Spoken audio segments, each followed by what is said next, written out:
Welcome back, Night Dwellers. Before we begin, make sure you're somewhere quiet, somewhere dark, and somewhere safe. Hit subscribe and let us know where and when you're watching from. Now, let the story begin. The trees remember. I don't know why I agreed to go camping. Maybe it was the breakup. Maybe it was the way my apartment walls had started to feel like they were leaning in. Or maybe I just wanted to feel something that wasn't scrolling endlessly in the dark. So when Micah called and said he'd found this off-the-map forest out past Ash Ridge, I said yes. 3 of us went, Micah, Sarah, and me. We packed light, drove 6 hours, and left our phones in the glove box for a digital detox. We parked near a rusted-out sign that read, Gallows Creek Nature Preserve closed since 1998. Micah grinned. Perfect. I should have turned back. The trees were tall and old. They didn't sway in the breeze, they loomed. Everything beneath the canopy was dim, even in daylight. No birds, no insects, just the crunch of our boots and the occasional snap of a distant branch. We hiked 3 miles in and found a clearing. A perfect circle. Too perfect. No grass, no roots, just packed soil and a single blackened tree stump in the center. It looked burned, but there was no ash. Micah dropped his pack. This is the spot. Sarah hesitated. Why does it feel wrong? He laughed. Because your brain's used to sidewalks. We set up camp anyway. That night we lit a fire and told ghost stories like kids. The flames flickered strangely, like the air itself was pulling them sideways. Sarah kept looking into the woods. They're too quiet, she said. It's like they're listening. Micah teased her. I stayed silent. Because she was right. The forest didn't feel empty. It felt full. At midnight, we heard the bells, soft and distant, like wind chimes made of bone. Micah grabbed a flashlight. Gotta be an old cabin or something. Sarah and I stayed behind. The fire had almost gone out. I fed it twigs with shaking hands. Then I heard it, branches cracking. But not underfoot. Above. I looked up. Something moved between the trees. Something long, slow, deliberate. I couldn't see its shape, but I felt it watching. Then Micah screamed. We ran toward the sound.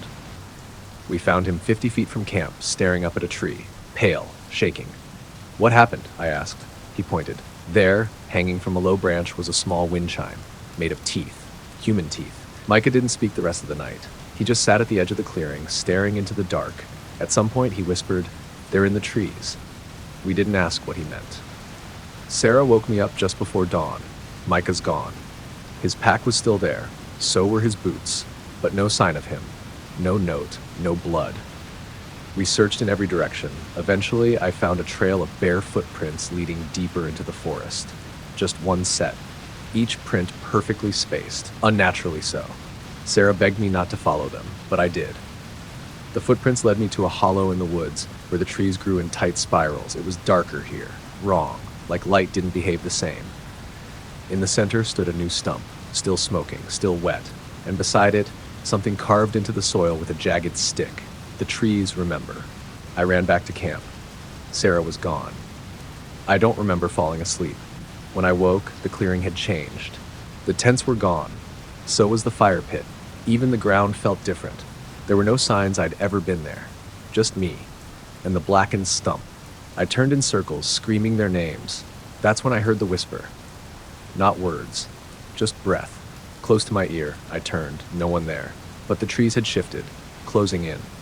I tried to run, but the forest doesn't go in straight lines. Paths looped into themselves. Trees moved when I blinked. Every turn brought me back to the stump. I started marking the trunks with my knife, but each time I returned, the marks were gone, replaced by carvings I hadn't made. Names, dates, hundreds of them. Micah's name was fresh, Sarah's too. Then, below them, mine, dated, tomorrow. It's night again. I've stopped trying to escape. The stump is glowing now, soft, pulsing red, like it's breathing. I see shapes between the trees, tall and thin, all limbs and shadows. They don't step on the ground. They move above, watching, waiting. They don't need to chase me because the forest belongs to them, and now so do I. If you find this journal, if it's somehow made it out, don't come looking. Don't follow the bells, and never ever step beyond the clearing, because once the trees remember your name, they never forget. Continue? It started with a game I'd never heard of. I was scrolling through a retro gaming forum late one night, chasing that old high of nostalgia, when someone posted a link titled Unreleased PS1 Horror Gem, no info, no wiki. The file was a .bin and came with a simple line of text, "Don't play past level 3." Obviously, I downloaded it. I booted it up through my emulator. The startup screen flickered like it was pulled from a dusty VHS tape. No logos. No intro cinematic. Just one title in bold static text, "Feed Me." No menu. No options. Just the game itself, beginning instantly in a dim, pixelated corridor.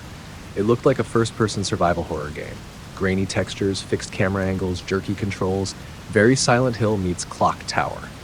The atmosphere was suffocating, long looping hallways, walls that oozed static, and the sound of something always just out of sight. The first level was simple. Find the exit key. Avoid the shadows. Level 2 got weirder. You didn't avoid the shadows. You fed them. You had to lure enemies into the dark and listen as the screen shook with crunching, tearing sounds. After each feeding, a distorted voice whispered, "One more." Level 3 was where things went wrong. It started glitching. Not normal glitching, no texture pop-ins or missing models. This felt intentional. The game knew what it was doing. The level was called The Room Where You Died. It looked familiar, too familiar. The wallpaper, the layout, the scuff mark on the left wall, it was my childhood bedroom. I stared at the screen, controller in hand, heart pounding. The protagonist's hands, rendered in jagged pixels, trembled, so did mine. I walked the character toward the closet. It creaked open. Inside was a version of the main character, tied to a chair. Head slumped, a bag over his face. The prompt read, "Feed me." I clicked the action button. The character on screen raised a rusted knife. I pressed again. Screams filled my headphones. Not bit-crushed, not digitized. Real. Raw. Human. I tore off the headset, but the sound kept playing. From my speakers, from the walls, from inside the house. I shut the game off, deleted the file, wiped the hard drive, or so I thought. That night, I woke up to a soft tone. The PlayStation startup chime. But I hadn't owned a console in years. I followed the sound down the hall. The living room was dark, but the TV was on, flickering. No console connected, just black screen. Then white text. Continue? Countdown, 10, 9, 8. I scrambled to unplug the TV. The screen stayed on. 6, 5, no power, no input. Just the question. Continue? I whispered no. The screen went black. The next day, I got a package in the mail. No return address. Inside was a burnt CDR. Written in red Sharpie, level 4. I snapped the disc in half and tossed it. But that night, it was back. Whole. Sitting on my desk. This time I didn't touch it. Didn't have to. At 3:33 a.m., the disc was gone, and my computer turned on by itself. The game launched. Level 4 loaded. It was my apartment. Every detail rendered perfectly, even the cracked light bulb in the hallway. The objective at the top of the screen blinked. Find the player. My in-game character walked to the bedroom. So did I. My hands weren't on the mouse anymore, but the character moved anyway. The door creaked open on screen, and in real life. The screen showed me, sleeping, then standing, then turning toward the camera. I wasn't breathing. Neither was he.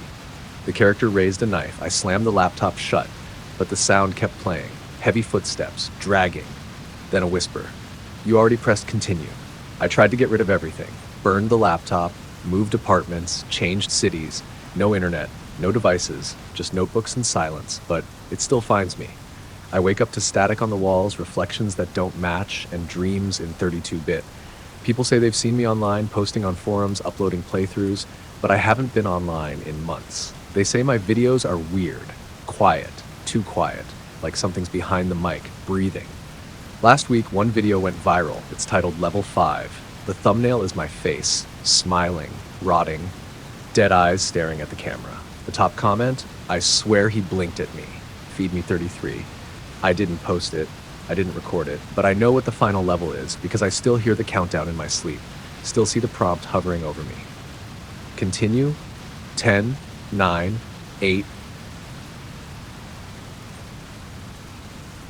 The terminal. It began with a missed connection. My layover at Midway was supposed to last 2 hours. Bad weather turned that into 12. By midnight, the airport was practically abandoned. Shops closed, announcements silenced. The terminals emptied like a body exhaling its last breath. At gate C-17, I curled into an unforgiving chair and tried to sleep. That's when I noticed something strange. The hallway to Terminal D wasn't there earlier. I know airports like the back of my hand. I fly often. There's no Terminal D at Midway. But now there was a sign, bold, backlit letters overhead. Terminal D, gates D1, D17. I blinked, rubbed my eyes. Still there. Maybe I'd never noticed. Maybe it had always been there. Or maybe not. The corridor was longer than it should have been, lit by dim, flickering fluorescence. I stepped into it, wheeling my carry-on behind me. The hum of the lights buzzed in my teeth. As soon as I turned the first corner, I couldn't hear the rest of the airport anymore. Just silence. Not empty silence, watching silence. The hallway stretched on, each turn identical to the last. Beige walls, blue carpet, exit signs blinking with no real conviction. I walked for 5 minutes, then 10. I passed gate D3, then gate D3 again, then gate D3 again. My stomach dropped. Each gate was the same, an empty counter, a silent monitor, seats in neat rows, but they weren't just similar, they were identical. Down to the stain on the chair cushion, the bent corner of a boarding zone sign, I turned around to go back. Only now the corridor behind me had no signs at all. Just more hallway, more gates, more hum.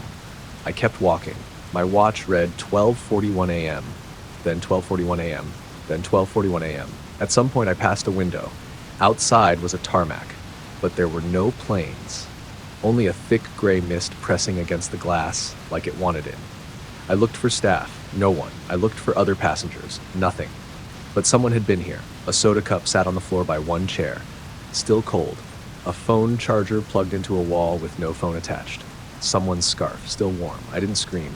Screaming didn't feel allowed here. I whispered, "Hello?"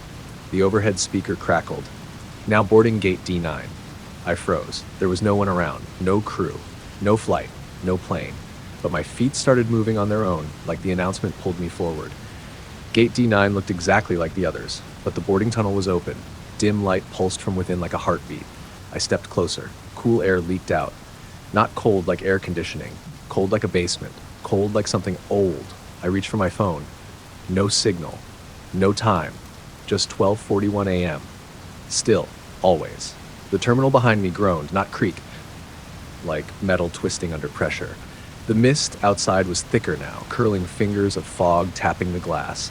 I stepped into the tunnel. The door hissed shut behind me.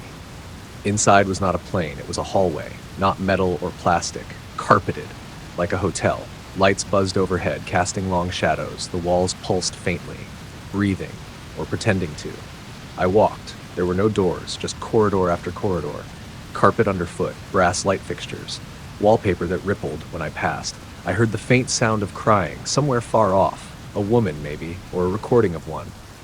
I turned a corner and found a mirror, floor to ceiling, but my reflection didn't move when I did. It stared at me, head tilted. Then it raised a hand and beckoned. I ran.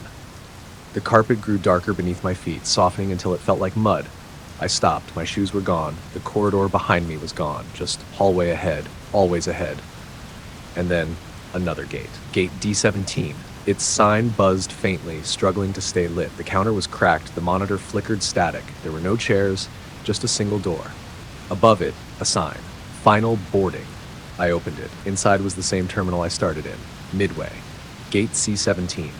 The same woman sleeping 2 rows down, the same janitor dragging a mop across the tiles, the same clock, 12:42 a.m. I blinked. Wasn't it just I checked my phone?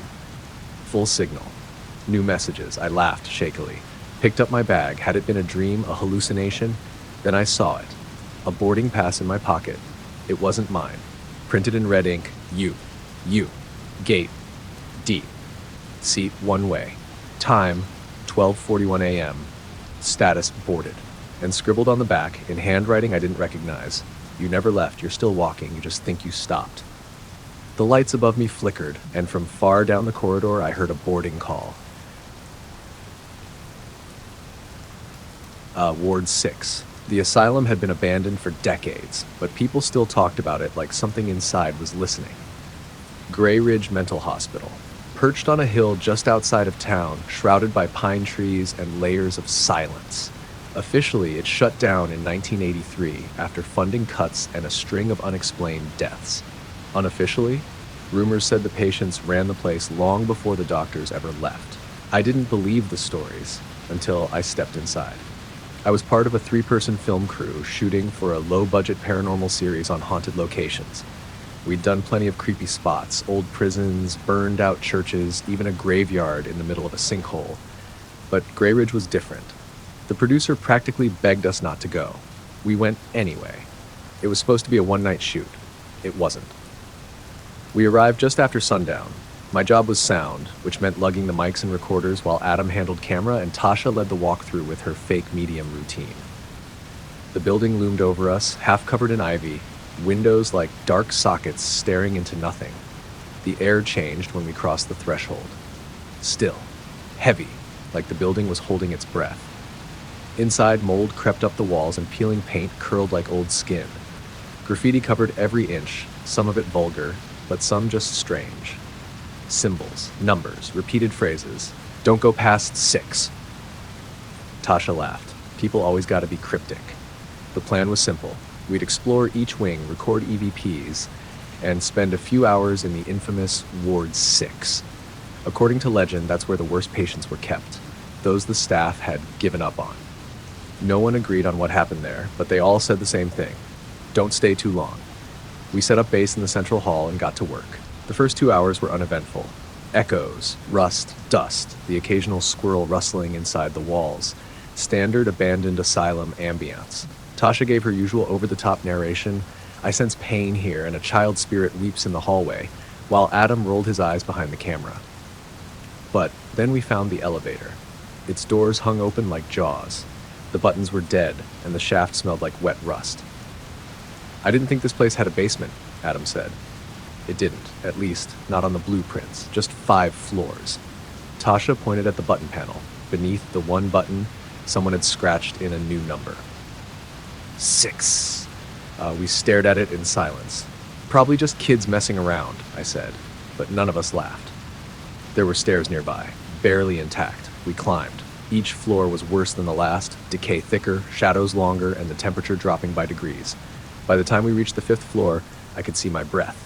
Everything was quiet, too quiet. Then we found the door at the end of the hallway, black, steel, different from the others.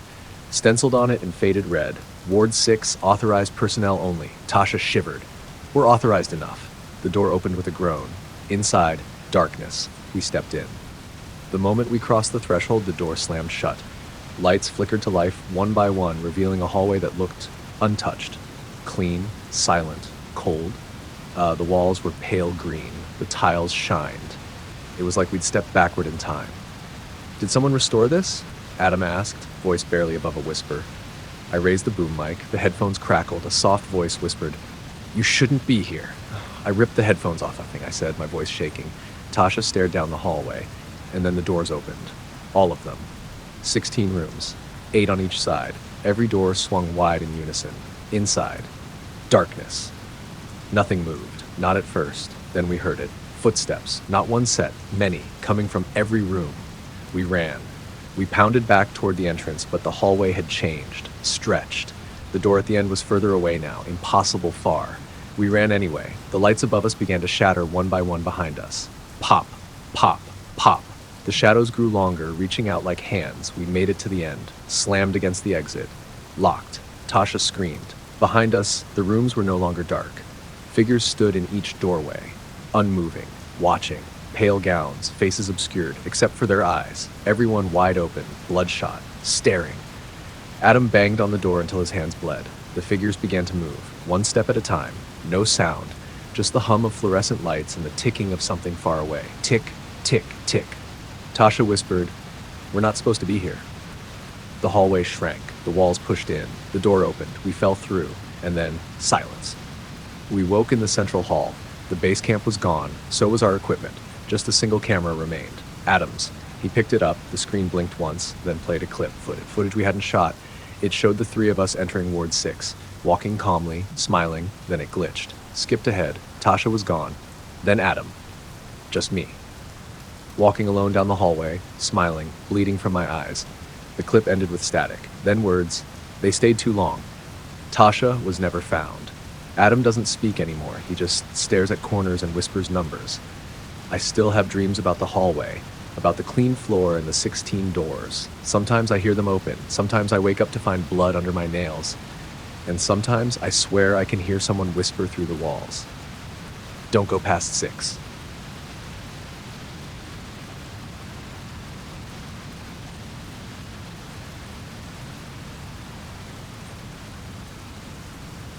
After hours.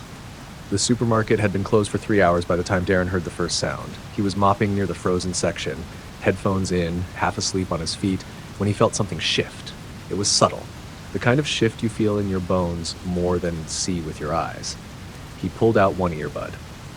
Shh, foots. Too soft to be a person. Too dry to be an animal. He turned toward the end of the aisle, but it was empty. Fluorescent lights buzzed overhead, casting that pale, washed-out glow that made everything look a little too flat, like a movie set that hadn't been built all the way to the edges. "Hello?" he called. No answer. He left the mop and walked down aisle 12. Frozen dinners on one side, ice cream on the other. The cold hummed in steady rhythm. He saw the condensation on one freezer door, a smudge, a print.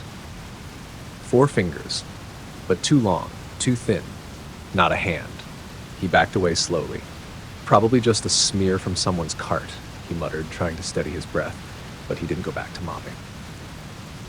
Darren worked night shifts alone. The store had cut hours and staff last month, so management decided one person was enough to clean everything between 11 p.m. and 6 a.m. He didn't mind. Less talking, more time to think. But lately, he felt off. Cameras catching motion after midnight in empty aisles, items falling with no one around. One night, every cereal box was turned backward. Another night, the intercom turned on by itself and played static for 12 minutes straight. He told his boss. She laughed. Too many horror movies, Darren. But tonight, it felt different. He went back to the supply closet, pulled out the broom instead, and started sweeping instead of mopping. Quieter, less sloshing. He didn't put the earphones back in. Not this time. It was just after 2:30 a.m. when the power flickered. Once. Twice. Then held, the lights dimmed slightly, giving the store a yellow tint. The air grew still. Even the hum of the freezer softened like something had thrown a blanket over the noise. And then, the music changed. The radio always played classic rock overnight, but now a child's lullaby echoed through the ceiling speakers. Sleep, little darling, don't open your eyes. It was warbly, distorted, like an old record being dragged too slowly. The dark's only watching, it never lies. Darren stood frozen in the cleaning aisle, clutching the broom.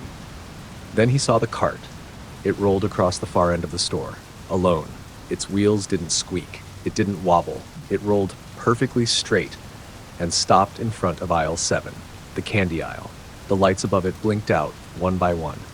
He whispered, "Nope," and turned toward the office. The manager's room had a lock and a landline. He didn't make it.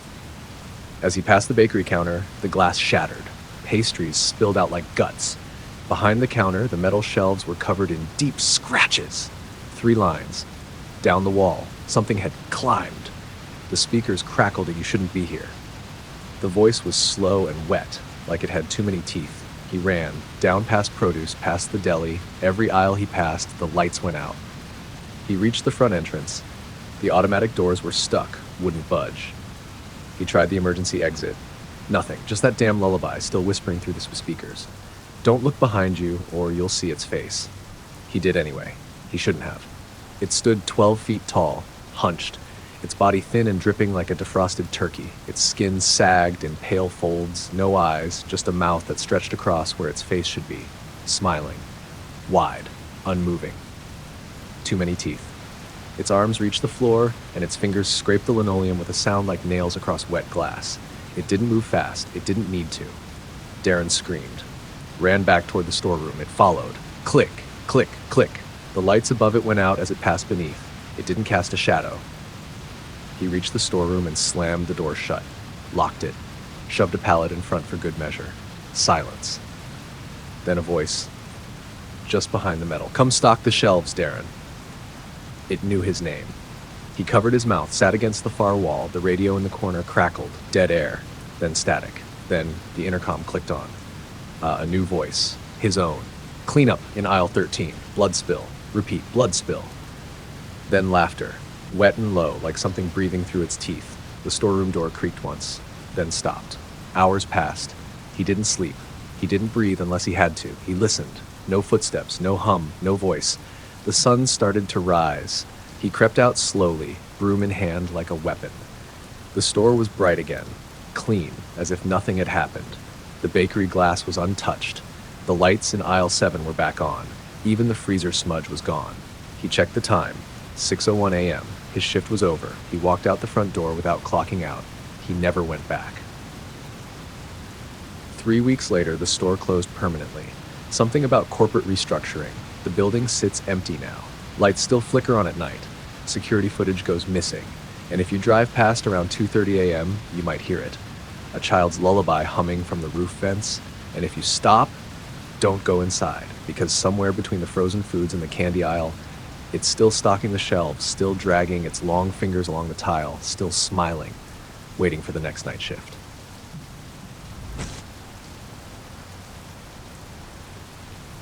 Knock twice. It was nearly 1 a.m. when the first knock came.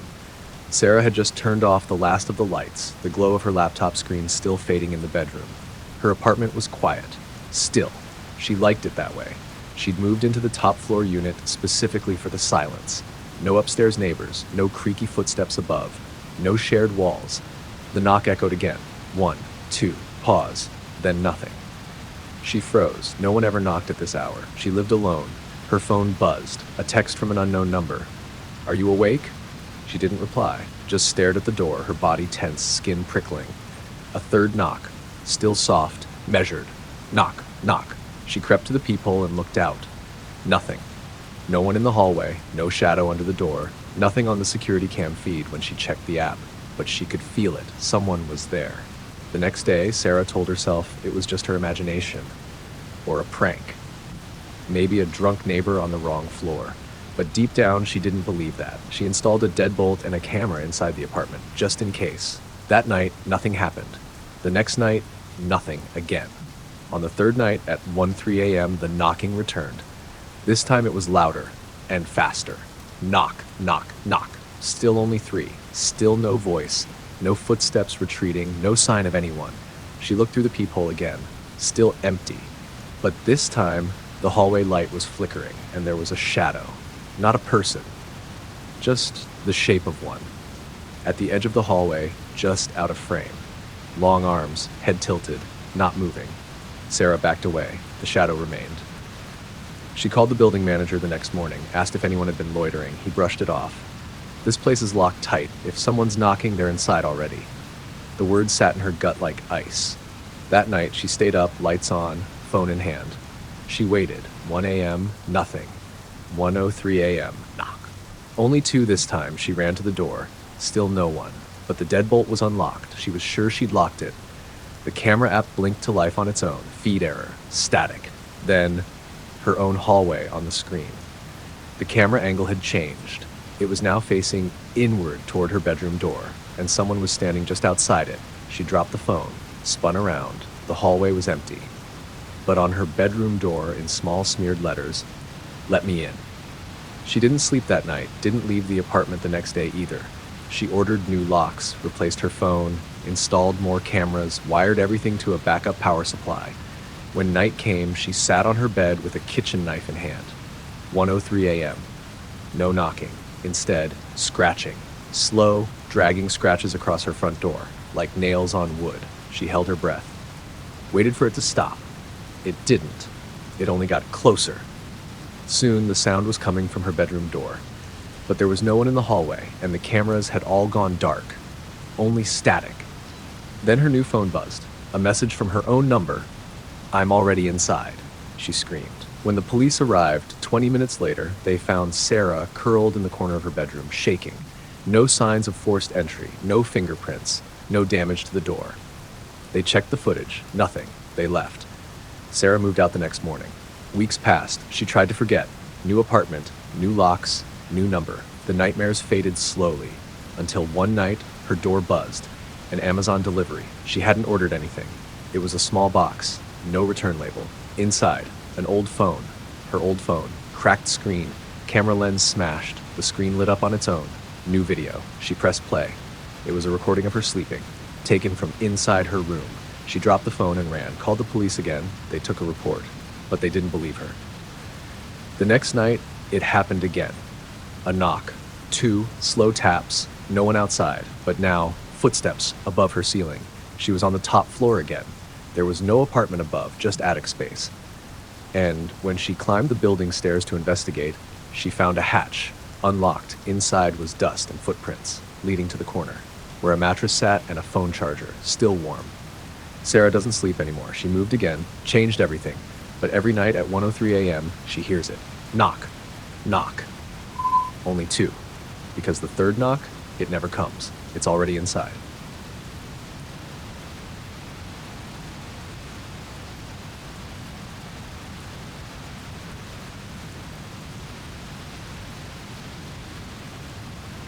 Missed call. Eli found the phone on the bus. It was wedged between 2 seats near the back, buzzing quietly with a dying battery. No case, just a scratched screen and a thin crack across the corner like a scar. There was no lock screen, just a single missed call notification blinking over and over, refusing to go away. Missed call. Unknown. Unknown. Unknown. Unknown. Unknown.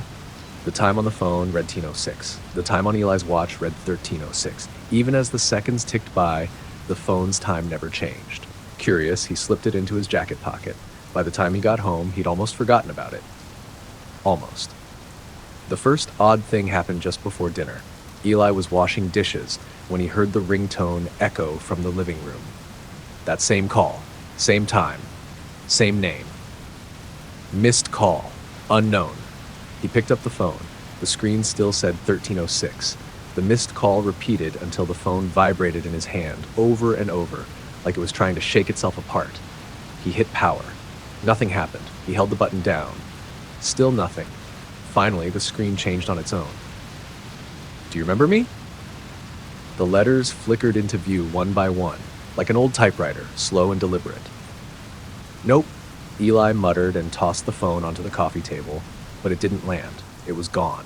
He blinked, looked under the table, checked the cushions. Nothing. Then the phone rang again, from his bedroom. He found it resting neatly on his pillow. This time the screen was different. We used to be so close. Eli hesitated. His hand hovered over the screen, unsure whether to swipe or toss it out the window. Then a picture loaded. Grainy. Dim. It was him, Eli, maybe 10 years ago. Standing in a forest, head turned slightly, half smiling at someone just out of frame. But Eli didn't remember this photo. He didn't remember this forest. And in the blurry background between the trees, there was someone else. A figure. Tall, gaunt, head bent at a sharp, unnatural angle. Eli turned the phone off, or tried to. The screen flickered to black, then brightened again. I'm coming to see you. That night, he locked the phone in the kitchen drawer, wrapped in a dish towel, just in case. By midnight, the lights started flickering. The bulbs pulsed rhythmically, on, off, on, matching a heartbeat he could feel in the walls. He checked the drawer. The phone was gone. In its place, a note written in black ink on the towel. Come outside. He didn't. Not then. But he didn't sleep either. The next day, he drove to a phone repair shop to hand it off. Let someone else deal with it. Found it on the bus, he said, sliding it across the counter. Something's wrong with it, or maybe me. The tech gave him a look, then pressed the home button. The phone powered on instantly. No battery warning, no passcode, just one new photo. This time, the picture was of the store, taken from outside, from the parking lot. The image was time-stamped 13:06, the exact moment Eli walked in. The tech's face paled. What kind of phone is this? No idea, Eli said. You can keep it. I don't think I want to. They left it on the counter. By the time Eli got to his car, it was in the passenger seat, buzzing softly. A new message flashed. You can't leave me. Not again. He drove to the edge of town, out where the roads turned to gravel and the woods grew thicker. There was a bridge out there, small, quiet, half collapsed. He threw the phone into the creek below, watched it vanish into the muddy water. Didn't look back. He felt relief for the first time in days, until he got home, and it was waiting, on the kitchen counter, playing a voicemail on loop, a voice that sounded like his. I remember now the forest, the screaming, the thing with no face. We ran. I left you. You begged me not to. You said you'd find me again. Click. Then another photo appeared. It was Eli, sleeping, taken from the foot of his bed. He tried smashing it, hammer, brick, stove. Nothing left a mark. The screen remained flawless, mocking him. That night, he unplugged everything, sat in silence, lights off, knife in hand. At exactly 13:06, though it was 1 a.m., the phone rang. Coming call unknown. It answered itself. He heard breathing, slow, wet, and then a voice like cracking glass. Look behind you. He didn't want to. He did anyway. The hallway was empty, but the bathroom door was open. He hadn't left it that way. Inside, drawn in condensation on the mirror, I remember now. In a panic, he drove to the woods, the ones near the photo. He didn't know how he found the spot, only that he recognized it. The clearing, the trees, the burned out stump, and the faint smell of something long dead. He stood there, heart racing. The phone in his pocket buzzed. One last message. You left me here. Now I leave you. The phone powered down. Completely. Permanently. For the first time, he felt truly alone. He dropped the phone and turned to go, and that's when he saw it. Standing at the tree line, tall, thin, neck bent sideways, watching him with no eyes, smiling, because now he remembered they had come here together and only one of them left. Until now. The reflection room. When I was 13, my grandmother left me her house. She wasn't dead, she'd simply left. One morning, she packed a bag, turned off the radio mid-sentence, and walked into the woods behind the property, barefoot, humming something no one could recognize. No one saw her again. A few weeks later, I received a letter with her signature. The house is yours now. Use it wisely. Stay out of the room at the end of the hall. That was it. The letter was dated the day after she vanished. My parents didn't want the place. It was an old Victorian thing, slouching under the weight of time and ivy, so they signed the deed over to me.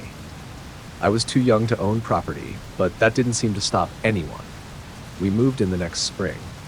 My parents set up their room in what had once been the sewing area, and I took the attic, which I loved despite the creaky stairs and constant sound of raccoons in the roof.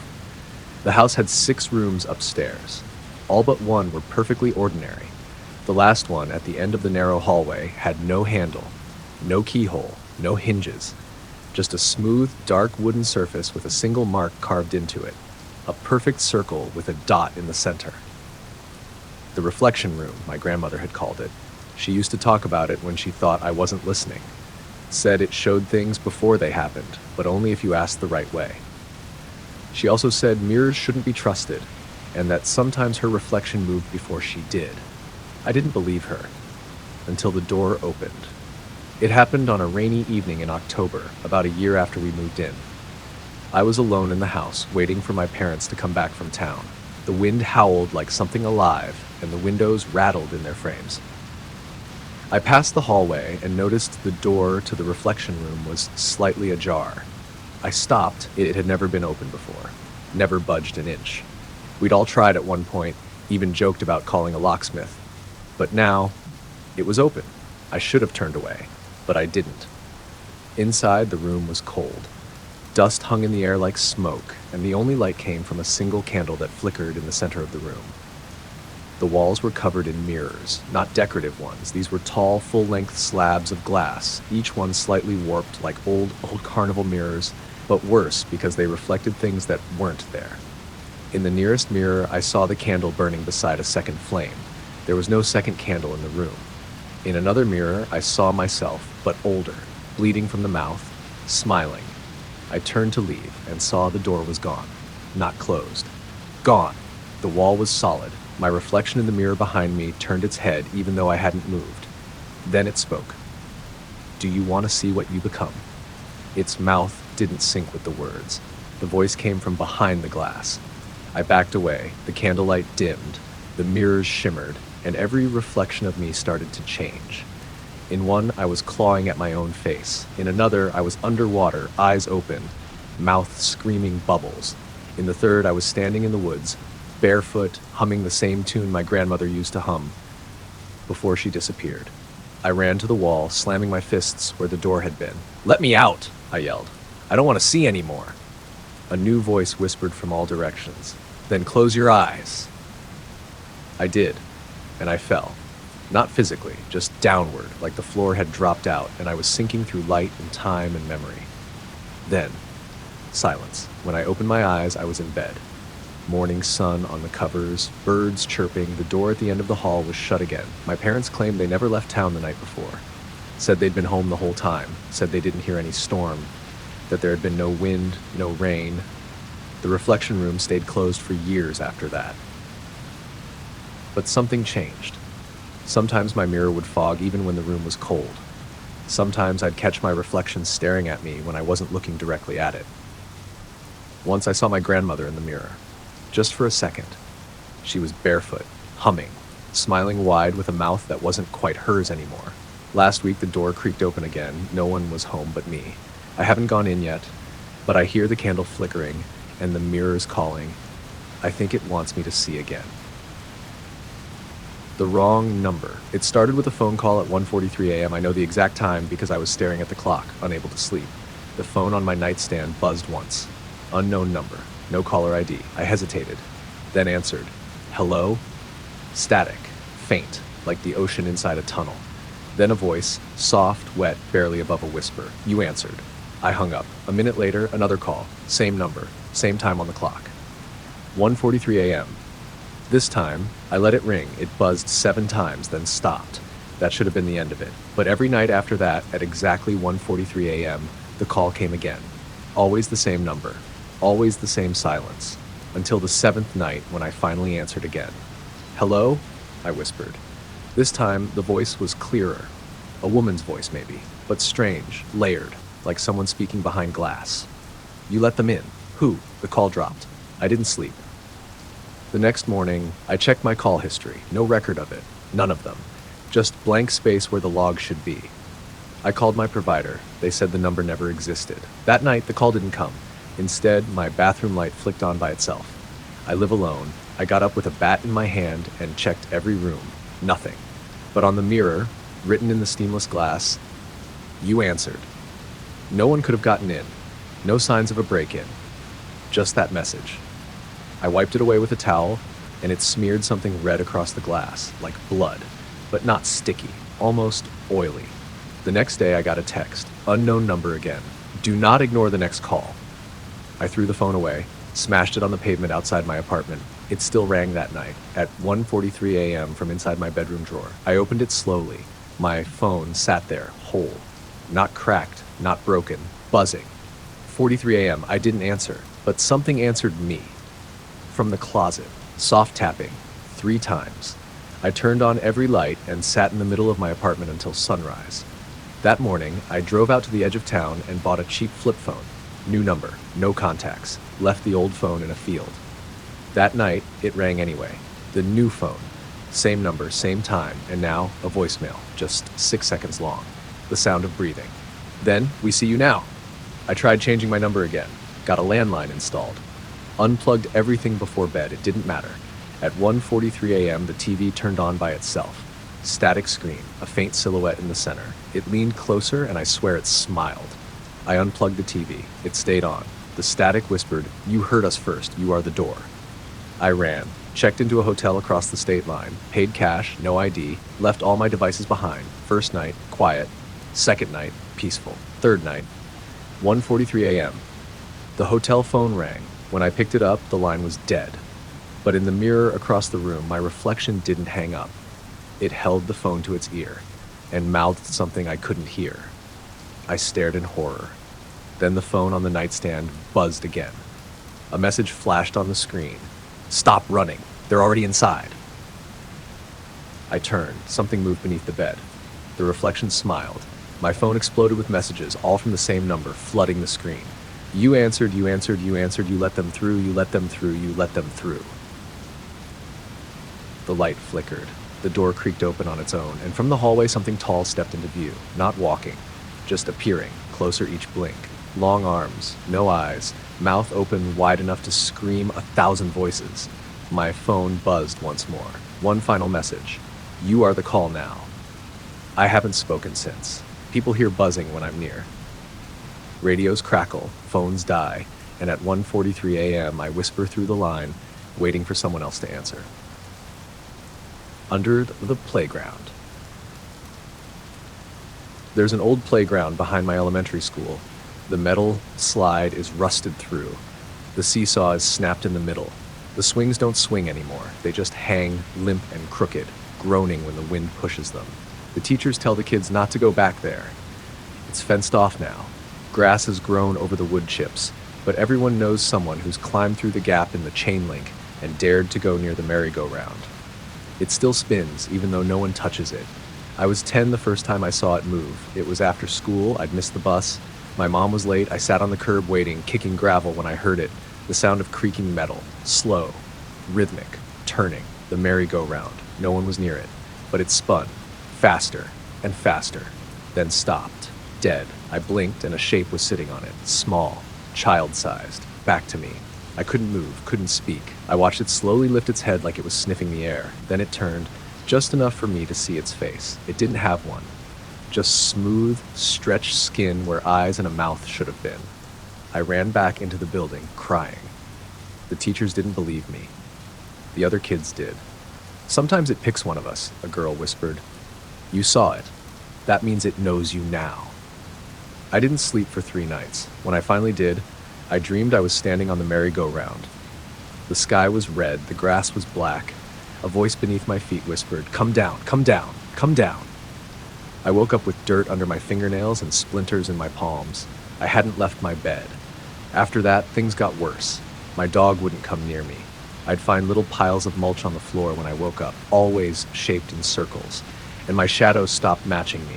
Sometimes, out of the corner of my eye, I'd see it wave. I told my parents. They said it was nightmares. Too much sugar before bed. But I knew better. The merry-go-round had picked me. I wasn't the first. There were drawings in the school's storage closet, ones that teachers never took down, scribbled in crayon and charcoal, always the same image.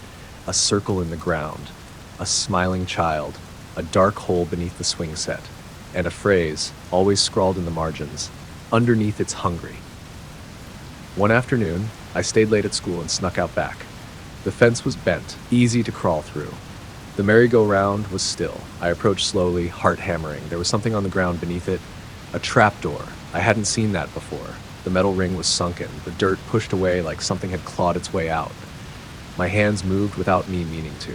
I grabbed the handle and pulled. It opened. A hole, wide enough for a child to slip through. The smell of earth and something wet hit me immediately. And from below, laughter. Tiny, close. I should have run, but I climbed down. The tunnel dropped into blackness. Roots clawed at my arms as I lowered myself.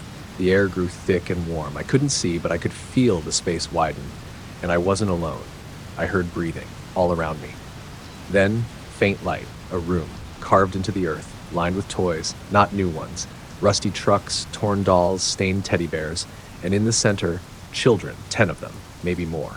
All silent, all still. Their eyes were gone, just empty sockets. They turned toward me in perfect unison. Then from behind them something rose. Not a child, too tall, too thin. Its arms reached the floor, knuckles dragging in the dirt. It had a child's face, but stretched wrong. Mouth split ear to ear, teeth like splinters. "We missed you," it said in a chorus of children's voices. I screamed. I don't remember climbing out. I just remember waking up on the curb again. The sun had set. My mom was parked a few feet away, calling my name. She didn't believe me. No one ever does. But now, I never go near the playground, and I never sleep near open windows, because sometimes in the dark I still hear the merry-go-round creak, and I know it's waiting. Underneath, it's still hungry. Shad, the man in the drain. My neighborhood has a drainage canal that runs between the backyards. A long concrete ditch about 6 feet deep, lined with moss and old leaves. Kids used to ride scooters down it when it was dry, carving along the sloped sides and jumping over the water trickling through the center. We weren't supposed to go near it. Parents said it was dangerous, that it wasn't just runoff, it connected somewhere. The older kids told stories about people getting lost in it. Said the canal stretched underneath the whole town, maybe farther. Said it echoed too much when you yelled because something down there was always listening. I never believed them. Until the night I saw the man in the drain. It was late October. I was walking home from my friend's house, cutting through the alley behind the houses like I always did. It had just rained, and the canal smelled like wet stone and rotten leaves. I was walking along the edge, watching my footing, when I heard it. A voice. From below. It wasn't shouting. It was singing. Low and slow. A lullaby, maybe. Something wordless, humming and cracked. I stopped. The water glistened in the moonlight, reflecting back a thin, warped shape. Something crouched under the concrete bridge where the canal dipped under the street. At first I thought it was a shadow. Then it moved. Something stood up, rising from the shallow water with limbs too long and skin that hung like wet paper. I stumbled back. It turned and looked at me. Its face was gray and smooth, like wax left too close to fire. Its eyes were small and wide-set, reflective like marbles. The mouth too big, grinning with sharp, narrow teeth. It didn't speak, but I heard a whisper inside my head. "Come down." I ran. Didn't stop until I was inside my house with every door locked. I didn't sleep that night. When I finally told my parents the next day, they exchanged a look. My mom told me not to go near the canal again. My dad didn't say anything, just stared out the kitchen window for a long time. I thought that was the end of it. But the next time it rained, the drain sang again. I could hear it from my bedroom. A soft voice rising through the floor, humming that same broken lullaby. I stuffed pillows over my ears. Still heard it. The man in the drain wanted someone, and I think he chose me. I started having dreams, always the same. I'd be walking along the canal. The sky would turn red, the water would rise, fast and black, and pull me under. I'd open my eyes underwater and see faces, dozens of them. Children, pale and bloated, mouths open in silent screams, and behind them the man, always smiling, always waiting. I stopped going to school. I stopped eating. My mom called a doctor. The doctor said I had night terrors. He didn't hear the voice through the floor, didn't see the puddles that formed in my room, even when the windows were shut tight, didn't smell the damp earth crawling through the vents. The man in the drain was getting closer. The third week, the dreams changed. I wasn't just watching anymore. I was walking. In the tunnels beneath the town, where the walls breathed and the ceilings wept. The man was ahead of me, just out of reach, dragging something behind him, a sack, squirming, whimpering. I'd try to run, but my feet would sink into the wet floor, and his voice would rise. Come down, it's your turn now." One night I woke up standing at the back door, hand on the knob, the smell of the canal filling my nose. I locked the door and taped it shut. That night I slept in the bathtub. It didn't help. Water dripped from the faucet in patterns that sounded like his song. The drain in the tub gurgled. And the whisper came again. "Just one step." I told my friend, the only one who'd still talk to me. He didn't laugh. He said his cousin went missing near the canal 5 years ago. They never found her, just her shoe, floating in the water. We went out there the next day. Broad daylight, warm sun, normal sounds. But the canal was quiet, too quiet. We stood near the bridge and looked down. Nothing. Then my friend bent down and yelled, "Hey!" His voice echoed once, twice. Then a third echo came back, too fast. Wrong pitch, not his voice. Just a single word, "Closer." We ran. He doesn't talk to me anymore, won't answer my calls. That was yesterday. Tonight it's raining again, harder than before. The house is quiet, my parents aren't home, the lights flicker, the basement floods, the voice is louder. He's under the floorboards now, under my bed, under me. Come down. Come down. The man in the drain isn't waiting anymore. He's climbing, and the water's rising. The archive room. The library in my town is old, built in 1902, with narrow halls and a smell like yellowed paper and mildew. I started working there in college, just shelving books and helping the occasional patron who wandered into the nonfiction section. The main floor was cozy, and the upper floors had been renovated. But there was a room in the basement that no one ever talked about. The archive room. It wasn't on the map. There was no sign on the door. It sat behind a rusting fire exit, down a hallway lined with flickering lights, and the key was kept in a drawer no one opened, until the day Mr. Harrow told me to go inside. "You've worked here long enough," he said, pushing the key into my palm. "Time to earn your hours." "What's in there?" "Old records. Nothing you need to read." He didn't look me in the eyes. I went downstairs around 4 p.m., just before sunset. The fire exit door groaned open into a hallway lined with cracked tile. A damp draft blew out of the dark, carrying dust and something else, something sweet like spoiled fruit. At the end of the hall, a door waited, painted black, no knob, just a keyhole. I inserted the key, It clicked loudly like it hadn't turned in years. Inside, it was cold, unnaturally cold. Rows and rows of filing cabinets stretched into the dark. Some were open, most were shut. A single bulb swung from the ceiling, casting a thin yellow beam that didn't reach the walls. I stepped in. The floor creaked. Somewhere deep in the room, something shuffled. "Just hoards," I muttered. I opened the nearest drawer. Inside were documents. Birth certificates, marriage licenses, adoption papers. All from my town. All from long ago. Except some of them had no names. Just black bars where names should be. Entire families listed as redacted, as if censored by some unseen authority. Other papers had names I recognized. Teachers, neighbors, even my parents. But the dates were wrong. My mom's birth year was listed as 1874. My dad's as 1901. I closed the drawer. Another sound like breathing echoed from deeper in the room. I turned. Nothing. Still I felt it. Someone watching me. I should have left. But I opened another drawer. Inside were photographs. Black and white, unmarked. People standing outside houses I didn't recognize. But something was off.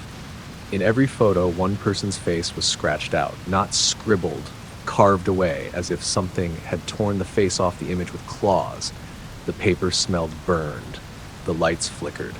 I backed away and bumped into another filing cabinet. It popped open on its own. Inside, a single piece of paper. The Observer. Name, location, room, status, active. Directive, do not acknowledge. A hiss came from the corner. I turned and saw it. A tall, thin figure standing between the cabinets, not moving, not breathing, no face. Just pale, wrinkled skin stretched too tightly over bone. Its hands were too long, and its fingers scraped the metal as it walked slowly toward me. I backed up. The light bulb sparked, then popped, plunging the room into darkness. And still I heard the scraping, the breathing. I ran, slammed into cabinets, fell over boxes. The door was gone. The hallway, gone. Only metal and paper and the sound of something chasing me. I ducked behind a row of drawers and held my breath. The scraping stopped. Then I heard it whisper, "I see you." A hand grabbed my shoulder. I screamed. And then, silence. I was in the lobby, sitting at the front desk. It was morning. Sunlight poured through the windows. Mr. Harrow poured coffee in the corner like nothing had happened. I stood up too fast. "What the hell was that?" He didn't look at me. "Most people don't make it back from the archive room," he said. "What was that thing?" He finally met my eyes. "You opened the wrong drawer." I quit that day. But the nightmares didn't stop. In every dream, I'm back in the archive room, opening drawers, pulling out records, and behind me, the Observer waits, watching, scraping, whispering my name now. Last night, I woke up with paper cuts all over my hands, a manila folder on my pillow, inside, my name, my photo, and a status, active, room 0, do not acknowledge. But now I see him everywhere, in reflections, in windows, in the background of old photographs, watching, waiting, and I think the archive room is coming for me. The room upstairs. When I rented the house, the landlord was very clear. You can use any room except the one upstairs. That door stays locked. I thought he was joking. The place was too cheap, too nice, 2 floors, old wood floors, big backyard, a dream for someone like me, single, quiet, working remote. I figured he just kept old furniture up there or didn't want me messing with fragile antiques. Fine by me. I moved in on a Saturday. By Sunday, I started noticing things. The first was the footsteps. They came late, always after midnight. Slow, deliberate creaks from above. I didn't have any pets, and I wasn't losing my mind. I'd stand in the hallway, staring at the ceiling, and hear someone or something walking the length of the upstairs hall. But the second floor had only one room, the one that was supposed to be locked. I called the landlord. He sighed. "It's an old house, wood shifts, pipes bang, you'll get used to it." I wanted to argue, but something in his voice made me stop. Instead, I bought a white noise machine and wore headphones to bed. That worked for 2 nights. Then the door at the top of the stairs opened. I didn't hear it, I felt it. That thick silence, like a vacuum, had been broken. I went out into the hallway and stared up the staircase. The light was on. I hadn't turned it on, and the door was open a few inches, just enough to see that the inside was pitch black. I called out, "Hello?" Nothing. I went up 4 steps before I smelled it. Not rot, dust, old dust. Dry, heavy, like something untouched for years. And underneath that, a sharp sweetness, like lilies. My chest tightened. I backed down and closed my bedroom door. In the morning, the upstairs light was off. The door closed again. I told myself it was a dream, until I found the photo. It was on my kitchen table. Old, black and white, curled edges. It showed the house, long ago. A woman standing out front in a long black dress. Behind her, in the second floor window, a figure, small, almost hidden. A child. I flipped the photo over, scrawled in shaky pencil, "Don't open the door, don't let her out." That night, the footsteps returned, louder now, and a new sound, humming. A soft tune like a lullaby, out of tune, off beat. It lasted for over an hour. I didn't sleep. In the morning, I called the landlord again. "She's restless," he said. She hears you living there, moving around. It's waking her up. "What the hell is in that room?" He hung up. I packed a bag. I wasn't waiting around. But when I opened the front door, the world outside was wrong. Gray. Blurry. The street warped like a melted photograph. No sound, no birds, no breeze. I stepped outside and my skin stung like the air didn't want me there. I turned back. The house behind me looked normal. Too normal. Unmoving. I ran back in and slammed the door. The lights flickered. Then came the knock from upstairs. I froze. It came again. 4 soft knocks, then a whisper through the floorboards. "Please let me out." The voice was a girl's, small, frightened. "It's dark. I'm scared." I almost answered, almost believed her, but something in the way she spoke, it wasn't right. It was too measured, too rehearsed. I stayed quiet, and she knocked again. Harder this time, lights. I shoved a dresser in front of the bedroom door and sat with a knife in my lap. I don't know what I expected to do with it. At 3:13 a.m., the humming returned, the same lullaby. But this time it came from right outside my door. That was 3 nights ago. Now the lights never work. The clocks don't move, my phone shows static, and every time I blink, the door upstairs opens a little more. She's coming down soon, and I don't think she's a little girl at all. The man who watches the field. When I was a kid, my grandparents had a farm way out in the country. Quiet place, old red barn, wide porch, acres of corn that went on forever. I spent every summer there, riding rusty bikes down gravel roads and pretending the scarecrow in the east field was alive. My grandfather had one rule, though. One rule he never let me break. "Don't look at the field after dark." I thought it was just an old farmer thing, superstition or something. He'd say it with that serious look, the one where you knew not to argue. So I never did. But I always wondered why. One night when I was 11, I asked my grandmother. She was peeling apples in the kitchen, the little paring knife flashing in the yellow light. Without looking up, she said, "Because something else looks back." I laughed. She didn't. That summer, I started waking up at exactly 3:13 a.m., not because of noise, just awake, wide-eyed, cold sweat every time I felt the pull, the urge to go to the window and look. But I never did, until the night of the storm. Thunder rattled the house, and the wind howled like it was alive. I couldn't sleep, so I climbed out of bed and padded barefoot to the window. Lightning flashed. And in that moment, I saw the field. The corn swayed wildly in the wind. And standing at the edge just before the crops began was a man. Tall. Motionless. Facing the house, I dropped below the windowsill. Heart pounding. When I peeked again, he was gone. The next morning, I told my grandfather. He didn't say anything for a long time. Then he went out to the barn and brought back a heavy nail and a piece of wood. He hammered it over my window, from the outside. That night, he slept in a chair facing the back door with a shotgun across his lap. I never asked again. The summer ended. I went home. Years passed. I forgot about it, sort of. But after my grandparents passed, first her, then him, the house was left to me. I hadn't been there in over a decade, but something about it called me back. Nostalgia, maybe, or guilt, or something else. The first night I stayed there, everything felt off. The air was too still, the floorboards too loud. I didn't sleep. At 3:13 a.m. I woke up, like clockwork. The wood over the window was gone, so I looked. The field was full grown, the stalks high and thick, and at the edge, lit only by the pale moon, stood the man. Same place, same posture, like he'd never left. I grabbed a flashlight and ran out to the porch.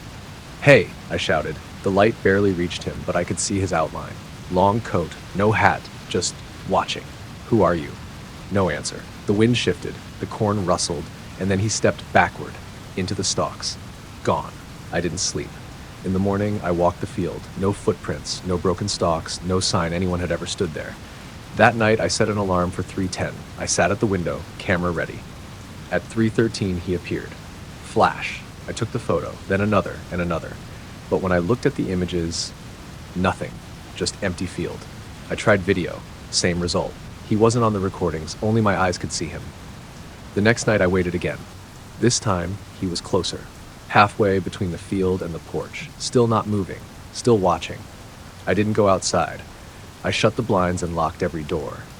At 3:13 the night after, he stood at the base of the steps, arms at his sides, head tilted, like he was listening. I heard the floor creak behind me, but when I turned, nothing was there. The air smelled like soil, like damp roots, like something buried. I left the next morning, stayed with friends in the city, but even there, I woke up at 3:13 every night. And outside the apartment window, a man in a long coat stood beneath the streetlight. He doesn't come every night. Only when I look. Only when I think about him. But now I can't stop. I see him in reflections, in windows of passing cars, in the backs of crowds always facing away. My phone rings at 3:13 a.m., blocked number, always silence on the line. And I know one day I'll open the door and he'll be standing there. Closer than ever, because he never stops watching, and I was never supposed to look back.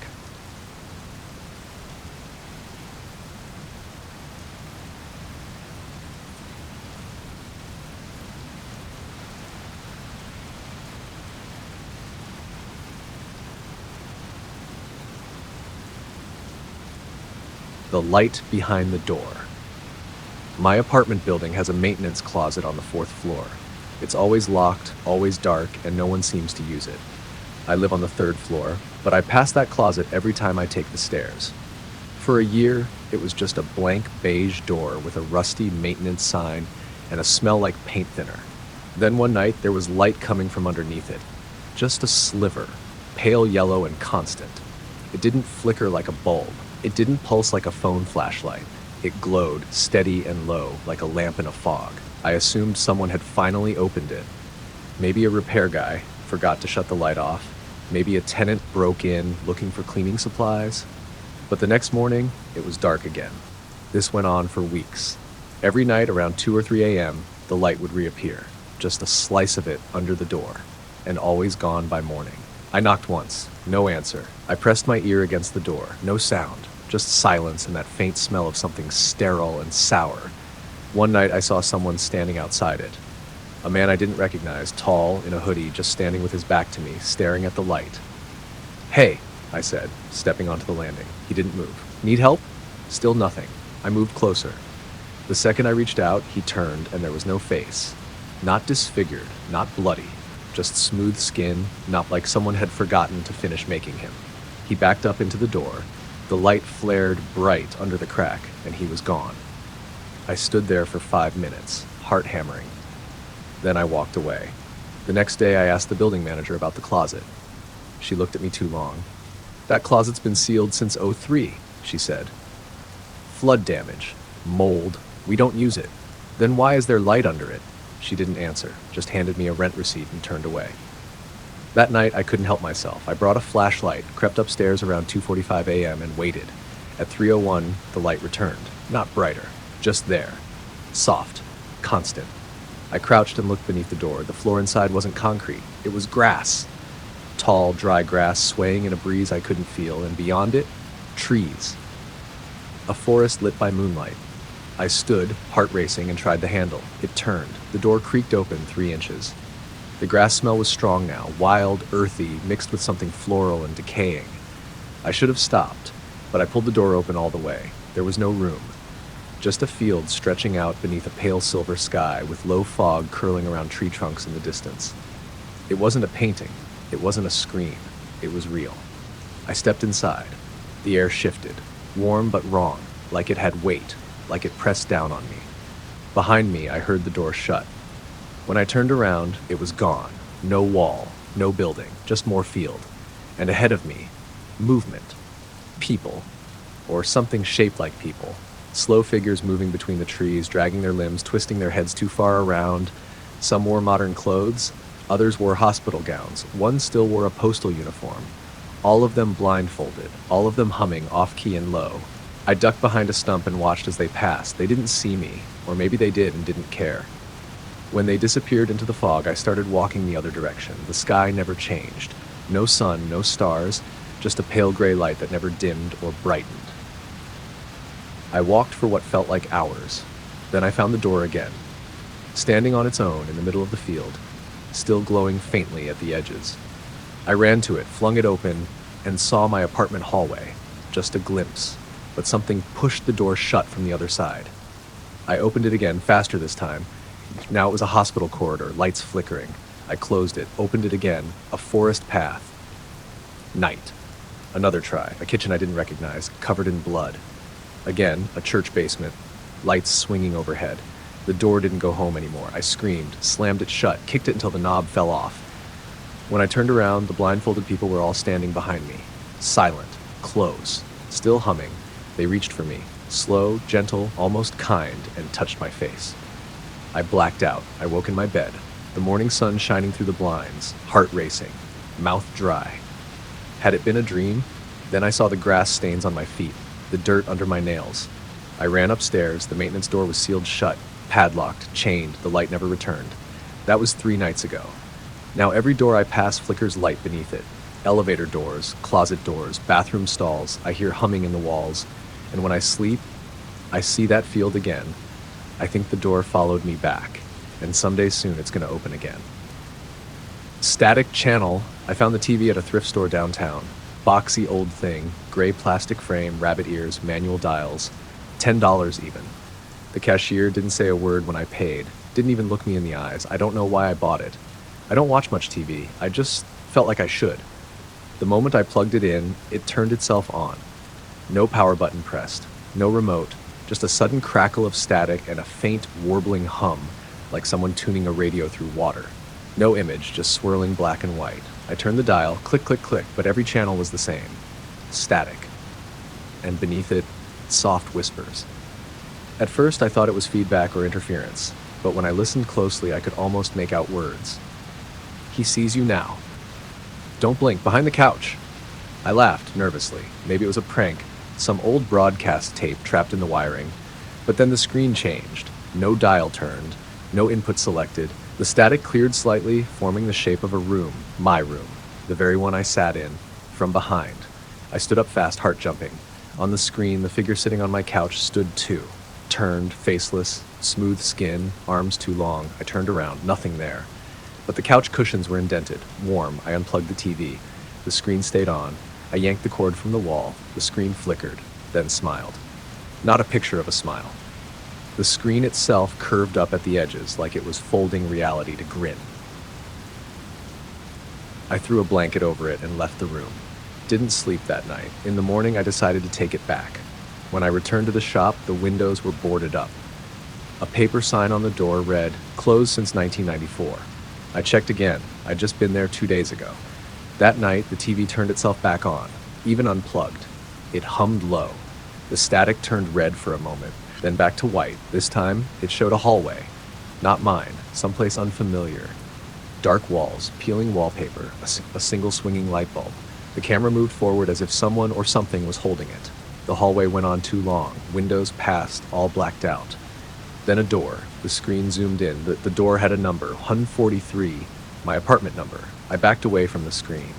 On it, the door opened. The camera stepped inside. I heard my own breath catch through the TV. Then the feed cut to static. I tried to get rid of it, dragged it down 3 flights to the curb, left it out for garbage. The next morning, it was back, sitting in the center of my living room like it had never moved. Screen dark, but humming softly. I moved out, didn't pack anything, got a new place halfway across town. Small, simple, no furniture, no electricity yet. That first night, I opened the closet. The TV was inside, screen glowing, no cord, just static. And a voice, clearer now, "You brought me."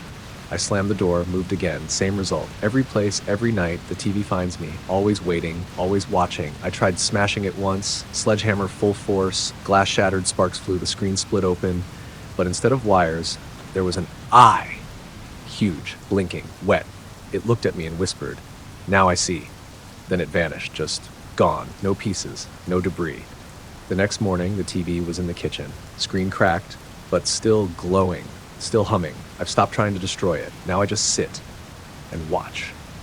because the static is changing. I see others now, people like me, sitting in rooms, hunched, eyes wide, watching their own cursed screens. We're all trapped, I think, all tuning in. Last night I saw something new. Not my apartment, not a hallway, not someone else. The screen showed a dark place, circular, metal walls, a chair in the center, straps on the arms. A man sat in the chair, he looked up, he had my face, and he whispered, "It's your turn." I turned to run, the door was gone. Only static now. All around me, even the walls hum, even my breath crackles. I'm not sure how much longer I'll last, but if you find a TV with no power cord and it's still on, don't watch it. Don't listen. Don't bring it home, because once it sees you, it never looks away.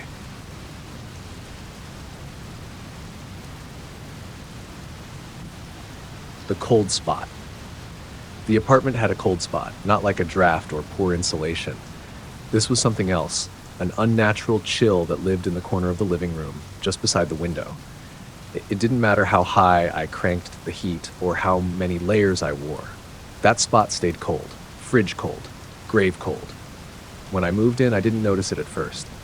The place was cheap and the landlord was desperate. I thought I was getting a deal.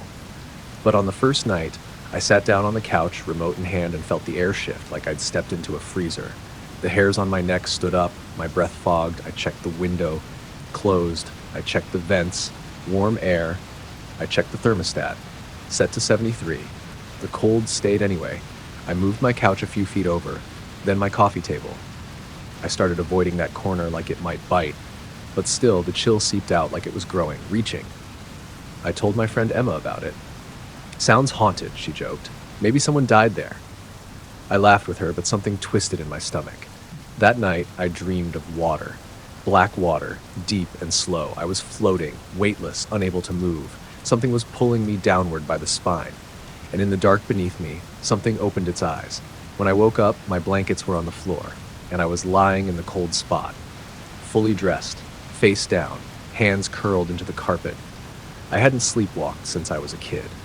I moved my bed out into the hallway that night. Over the next week, the temperature in the rest of the apartment started to change. Warmth vanished. Even the bathroom mirror stayed fogged hours after a shower. My food spoiled faster. My breath never stopped showing. The cold spot was no longer a spot. It was spreading. I bought space heaters, 3 of them. They didn't help. Instead, they all shorted out the same night at 3:12 a.m. I checked the circuit breakers, all fine. I checked the plugs, untouched. The outlets were frosted over. There was frost forming inside my apartment. I started hearing things after that, scraping, mostly, like nails on drywall. Sometimes whispers, but low, under the floor, behind the walls, just out of reach. One night, I heard the whisper say my name. That's when I started sleeping at Emma's. She didn't believe me until she came over. It was a Saturday afternoon, full sun outside, birds singing. But the moment she stepped inside, her breath hitched. "Jesus," she said, wrapping her arms around herself. "It's like a meat locker in here." I didn't say anything. She walked to the corner, right where the cold had started, and stopped. "What is that?" she asked. I followed her gaze. A mark had appeared on the wall, faint and wet looking like frostbite on skin. It was a perfect circle, about a foot wide. At its center, the paint had bubbled and peeled away. The plaster beneath was black. Emma leaned in closer. "Don't," I said. Too late. Her hand brushed the mark. She jerked away, eyes wide. "It's warm." I didn't understand. She backed away, rubbing her palm. It burned me. The circle was cold. The apartment was cold. But somehow inside that black spot, it was boiling. I leaned in. Not close enough to touch, just enough to feel it. She was right. There was heat behind it, deep and unnatural, like standing too close to a furnace in a dream. That night, the dreams returned. This time, I was beneath the water. The thing was above me now, pressed against the surface like a swimmer staring down through ice. It smiled and opened its mouth. I woke up gasping. The air in the room felt wet. I sat up and saw a figure standing in the corner. Where the circle was, it was hunched, long-limbed, covered in frost and ash. No face. Just skin stretched tight and a mouth that twitched and whispered without sound. It pointed to me, then to the wall. I blinked, and it was gone. The next day I called the landlord, told him there was mold, an electrical issue, anything that would get him inside. He didn't even let me finish. "You opened it," he said flatly. I froze. "What?" "The last tenant did too. touched the mark. What is it? Don't be in the apartment tonight. He hung up. At 3:12 a.m., I returned anyway. I had to see. The entire wall was black now, pulsing, breathing. I stepped close, heart pounding. The air around it shimmered like heat off pavement. The frost on the floor had melted into puddles, and the circle on the wall began to open, like an eyelid. Inside, I saw the thing from my dreams. Swimming through smoke, crawling over bones, it turned and smiled. The wall split. A hand reached out, long, frozen, burning. It touched my chest, and I felt everything. The dark, the cold, the years of voices trapped behind the wall, the last tenant screaming, the one before him begging, and behind them all, the creature that watches, always watches, waiting for someone to open the door it calls a mouth.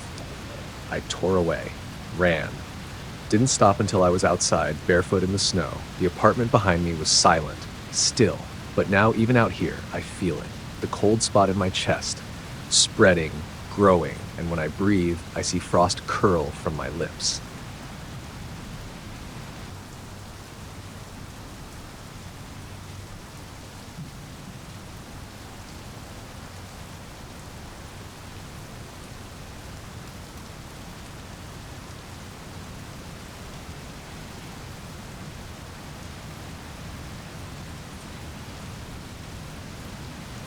The wrong trail. The trail wasn't on any map. I hike a lot, usually alone, and I know every inch of Granger State Park. I've walked its main trails, side paths, even the ones that haven't been maintained in decades. But this trail, this one was new. It appeared on a foggy Tuesday, right after a rain. The woods were quiet, damp, peaceful. The usual path was muddy, and I'd stop to sip water and tie my boot when I noticed something strange. A gap in the trees I'd never seen before. Wider than a game trail, flattened, worn, but not by feet. The ground was bare, not muddy or rocky, just smooth, gray dirt, too smooth, like something had dragged itself through again and again. No boot prints, no paw prints, just that strange, perfect path leading deeper into the trees. And the strangest thing? No sound. The wind had died. No birds, no buzzing bugs. Even the distant creek was silent. I should have turned around, but I didn't. I stepped onto the new trail. Immediately, the air changed, not colder, heavier, like walking into a pressurized room. I kept going. The trees grew taller, darker, unfamiliar. The leaves above looked wrong, too sharp, too black against the overcast sky. My GPS lost signal within minutes. After 10 minutes of walking, I turned to head back. But the trail behind me was gone. Not overgrown, gone. Trees stood where the path had been, thick, old trees, roots like claws. I checked my compass. The needle spun in place. I tried to call out. My voice died in my throat. No echo, no answer. Nothing. I kept walking. The further I went, the more the forest changed. The trees leaned toward me now. Their bark wasn't bark. It was something dry and cracked, like old skin. Moss oozed instead of clinging. The leaves didn't rustle. They twitched, and the path stayed smooth. Always the same width. Always curving slowly like it was guiding me toward something. I passed stones carved with spirals, a deer skull hanging from a tree, a pair of boots neatly placed beside the trail, laces tied, soles worn flat. Still no sound, not even my own footsteps. Eventually, I saw a figure ahead, sitting in the middle of the trail, a woman in a faded green jacket. She didn't move as I approached. Her skin was gray, lips blue, eyes wide open but clouded. Dead, but not decomposing. Next to her, a journal lay open. I picked it up with shaking hands. Only one page had writing, scratched, frantic, like someone had been trembling. It watches from the roots. It speaks when you sleep. Don't eat, don't drink, don't follow the whispers. I dropped the book. The woman blinked. I ran. Branches clawed at my arms. The trail never widened, never split, just wound tighter, curving in on itself like a spiral, and then I saw it. A tree, taller than the rest, bark black as pitch, at its base an opening, a hollow wide enough for me to crawl into. And around the tree, the path ended in a perfect circle. I didn't want to get closer, but my legs kept walking. I passed more things now, more people. Standing motionless, all gray-skinned and wide-eyed. Some were whispering. Soft, dry sounds like wind through bones. I covered my ears, but I still heard it. A voice. From beneath the roots.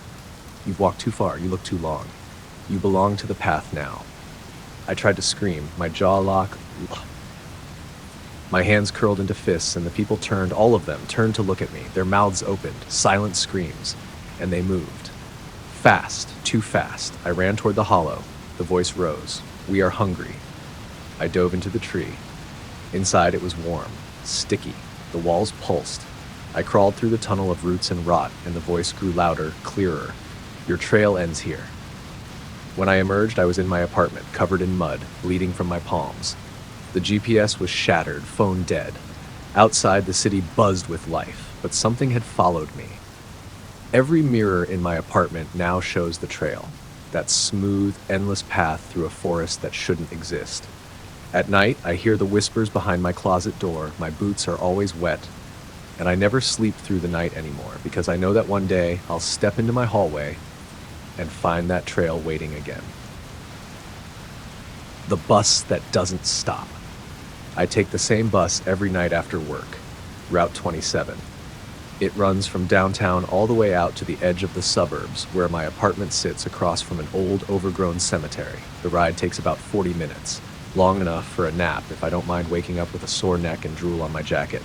I always sit in the same place, third row from the back, window seat. No one usually talks, especially at night. But last Monday, the route changed, not officially. The schedule and signs stayed the same. The bus looked the same. Same driver, same grumble of the engine.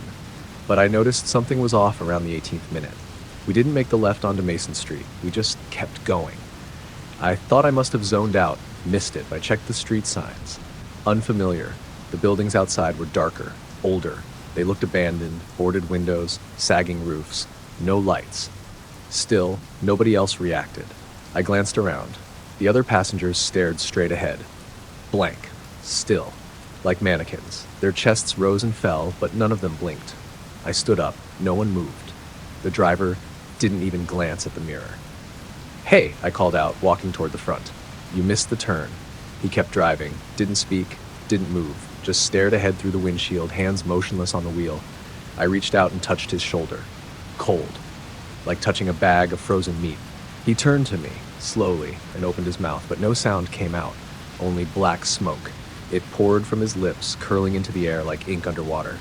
I stumbled back, coughing, eyes watering. When I looked again, he was still facing forward, like nothing had happened. I turned to the other passengers, still motionless.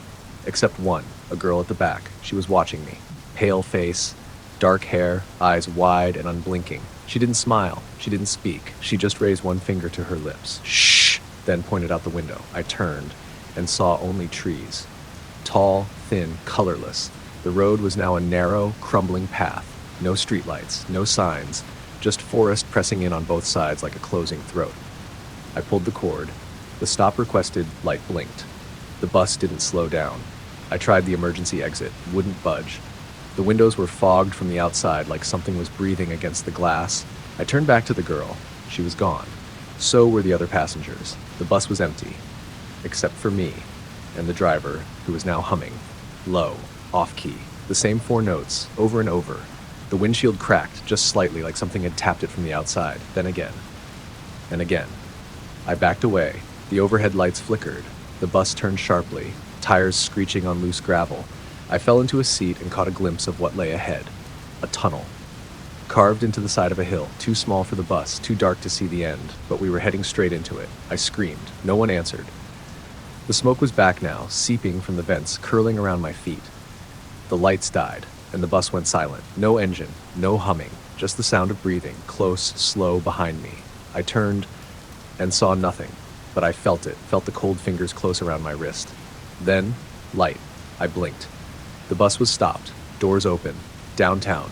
Same stop as always, early evening. People walked past, traffic moved, everything was normal. The driver looked back and nodded. End of the line. I stumbled off. The sky was clear. My phone showed the correct time. No missed calls, no messages, like nothing had happened. But something had followed me. I feel it every night now. The hum in my walls, the fog that creeps along the baseboards. Sometimes in mirrors I see rows of empty seats behind me. And the bus, Route 27, still runs, but I don't take it anymore because it doesn't always stop. And next time, I don't think it'll let me off. The bus that doesn't stop. I take the same bus every night after work, Route 27. It runs from downtown all the way out to the edge of the suburbs, where my apartment sits across from an old, overgrown cemetery. The ride takes about 40 minutes, long enough for a nap if I don't mind waking up with a sore neck and drool on my jacket. I always sit in the same place, third row from the back, window seat. No one usually talks, especially at night. But last Monday, the route changed. Not officially. The schedule and signs stayed the same. The bus looked the same. Same driver, same grumble of the engine. But I noticed something was off around the 18th minute. We didn't make the left onto Mason Street. We just kept going. I thought I must have zoned out, missed it. I checked the street signs. Unfamiliar. The buildings outside were darker, older. They looked abandoned, boarded windows, sagging roofs. No lights. Still, nobody else reacted.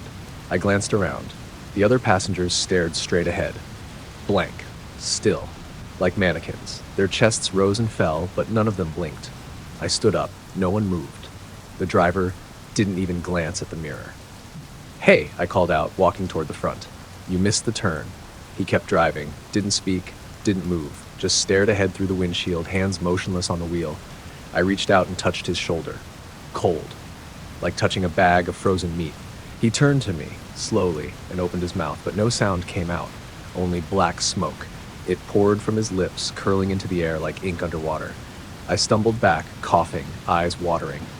When I looked again, he was still facing forward, like nothing had happened. I turned to the other passengers, still motionless. Except one, a girl at the back. She was watching me.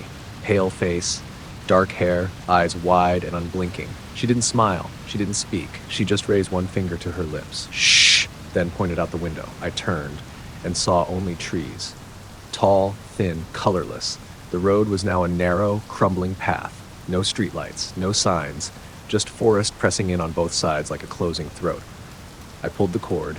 The stop requested light blinked. The bus didn't slow down. I tried the emergency exit, wouldn't budge. The windows were fogged from the outside like something was breathing against the glass. I turned back to the girl. She was gone. So were the other passengers. The bus was empty, except for me and the driver, who was now humming. Low, off-key, the same 4 notes, over and over. The windshield cracked, just slightly, like something had tapped it from the outside, then again, and again. I backed away. The overhead lights flickered.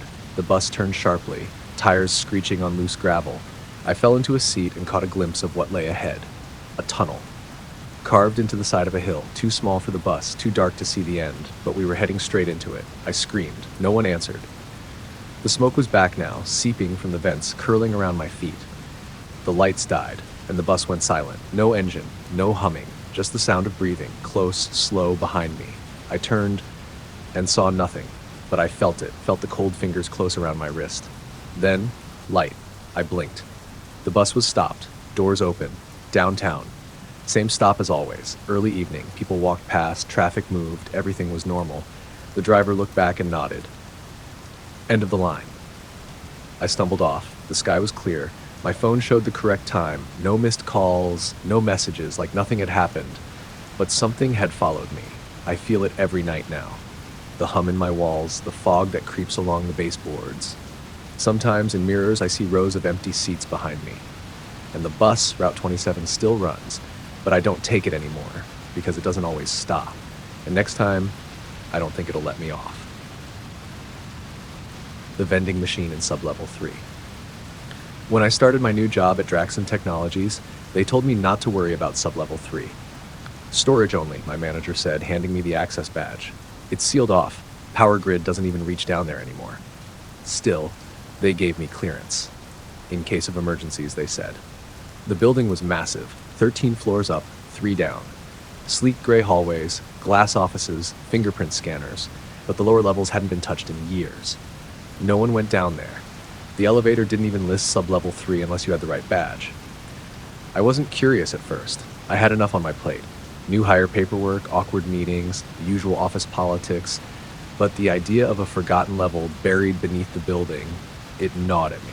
One day, during a late shift, I found myself alone in the elevator. The lights dimmed for a second, just long enough for the panel to flicker. And there it was. I pressed it before I could think. The elevator jolted downward. No music, just silence and the soft hum of descent. When the doors opened, I stepped into a narrow corridor lit by flickering fluorescents. Dust coated the floor. The air smelled like rust and mildew. Old pipes lined the ceiling. A busted cart lay overturned near a broken desk. Filing cabinets leaned sideways like they were trying to fall over. And at the far end of the hallway, glowing faintly, stood a vending machine. Bright red, stocked full, lit like it was brand new. It didn't belong. Everything else down there was rotting or rusted, but the vending machine hummed clean and strong, like it had been installed yesterday. The keypad glowed soft blue. The rows were full of snacks, chips, chocolate, bottled drinks, but none of the labels were familiar. No brand names, just things like Crunch Vale, Needle Pops, Meat Sugar, Water Real. I stared, uncertain. Curiosity won. I pulled a crumpled dollar from my pocket and fed it into the slot. The machine beeped, pleasant, musical, and accepted it. I pressed B2, curious what Meat Sugar was. A bottle dropped into the tray. Cold. No label. Just a clear liquid with what looked like a strand of hair floating inside. I left it there and backed away. The lights flickered again. Somewhere deeper in the level, metal creaked. I turned to go back to the elevator, but the hallway had changed. It was longer, much longer. The desk and cabinets were gone. The vending machine was now the only object in sight, humming louder than before. I walked back toward the elevator, heart pounding. The hallway just kept stretching, and behind me the vending machine dinged. A second snack dropped. I hadn't pressed anything. I kept walking. After what felt like 10 minutes, the elevator doors finally appeared. I jumped in, hit the button for the lobby, and didn't breathe until I reached the top. When I checked my phone, 37 minutes had passed. I'd only been gone a few. Back at my desk, everything felt wrong. The lights were too bright, people's smiles too wide, their eyes lingered a second too long. I went home early. That night, I dreamed of the vending machine. Rows and rows of it, stretching into the dark, each one stocked with jars. Inside the jars, eyes all blinking in unison. The next day, I asked my manager about sub-level 3 again. She blinked slowly. "We don't have a sub-level 3. "Yes, we do. I used my badge." The vending machine. Her smile widened. "Maybe you were dreaming." She walked away. Later that night, I checked my jacket pocket. The bottle I thought I'd left behind was there. Still cold. Still sealed. Still full of that clear, hair-stranded liquid. I threw it in the trash. The next morning, it was on my nightstand. Label gone. But now etched in the glass, "Drink me." I flushed it down the sink. The drain coughed once, then hissed. That night, I heard the vending machine humming. From my closet, I opened the door. Nothing there. Just darkness and the faint smell of rust. I'm writing this now from my car. I haven't been home in 2 days. Every screen I pass, billboards, phones, ATMs, they flash strange codes, like vending machine inputs. Drink. I think I opened something I wasn't meant to. And now I see it everywhere, bright red, humming softly, waiting for me to make another selection. But I won't, because the last time I blinked, my fridge tried to take my dollar. The House That Whispers. They told us not to buy the place. The real estate agent shifted in her blazer and kept smiling, but she mentioned neighborhood rumors 3 separate times. Our new neighbors avoided eye contact when we toured it. One even said, "People don't stay in that house," as we pulled into the driveway. We should have listened. But the house was beautiful. Victorian, tall windows, twisting staircases, clawfoot bathtub, antique light fixtures. It had history, character, and a price far below market value. My wife Julia called it a fixer-upper with charm. I called it a steal. We signed the papers the next morning. The first night was uneventful, just boxes, unpacking, and falling asleep exhausted on a mattress still in its plastic wrap. But sometime around 3 a.m., I woke up to a sound. Whispering. Soft, close, like someone murmuring in my ear. I sat up. Nothing. Just moonlight spilling through the cracked blinds. I chalked it up to dreams and fatigue. The next night, Julia heard it too. She shook me awake. "There's someone talking." We sat in the dark, listening. Whispers, faint but steady, coming from inside the walls. I pressed my ear to the plaster, a voice too soft to make out, but definitely human. Not a creak, not wind, a whisper, constant like prayer or pleading. The morning after, we checked every vent, pipe, crawl space, even under the floorboards, found nothing but dust and spider webs. That night, it happened again. But this time, the whisper was louder. and it said my name. I nearly dropped the glass of water I was holding. Julia turned white.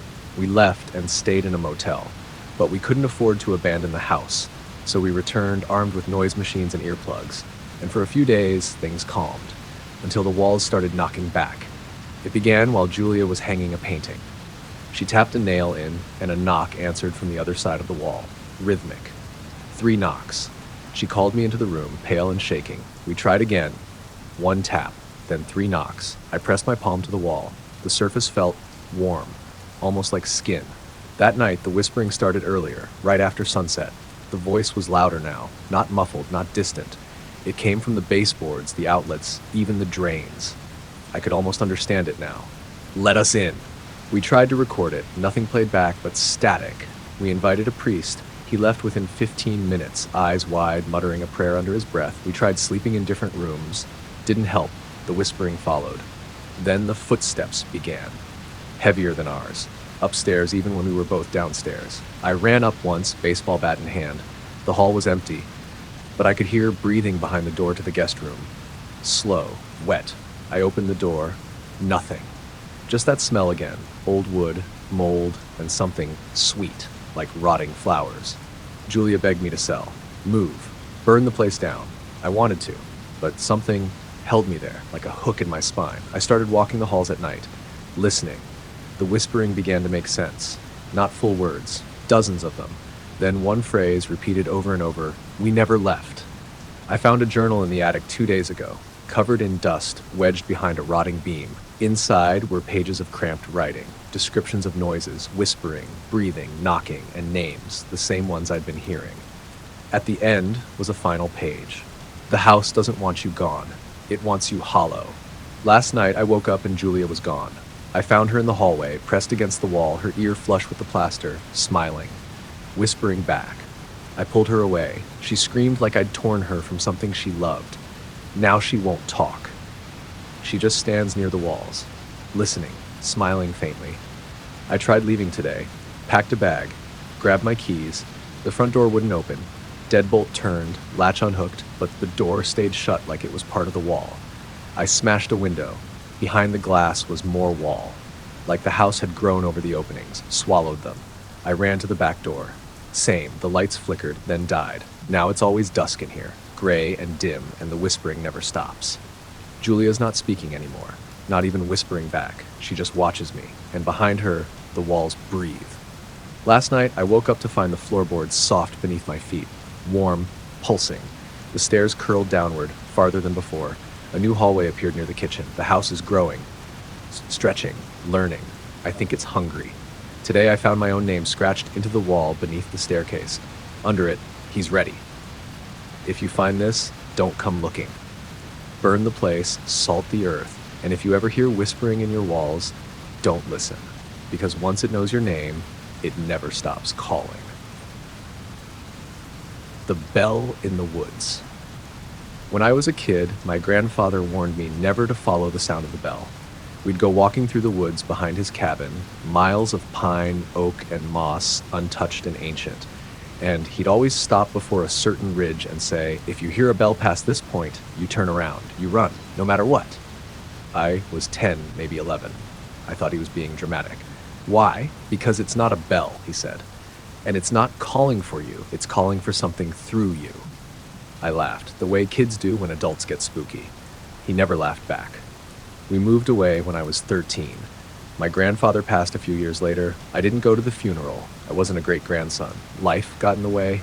Grief turned into guilt, and guilt turned into forgetfulness. But last month I went back.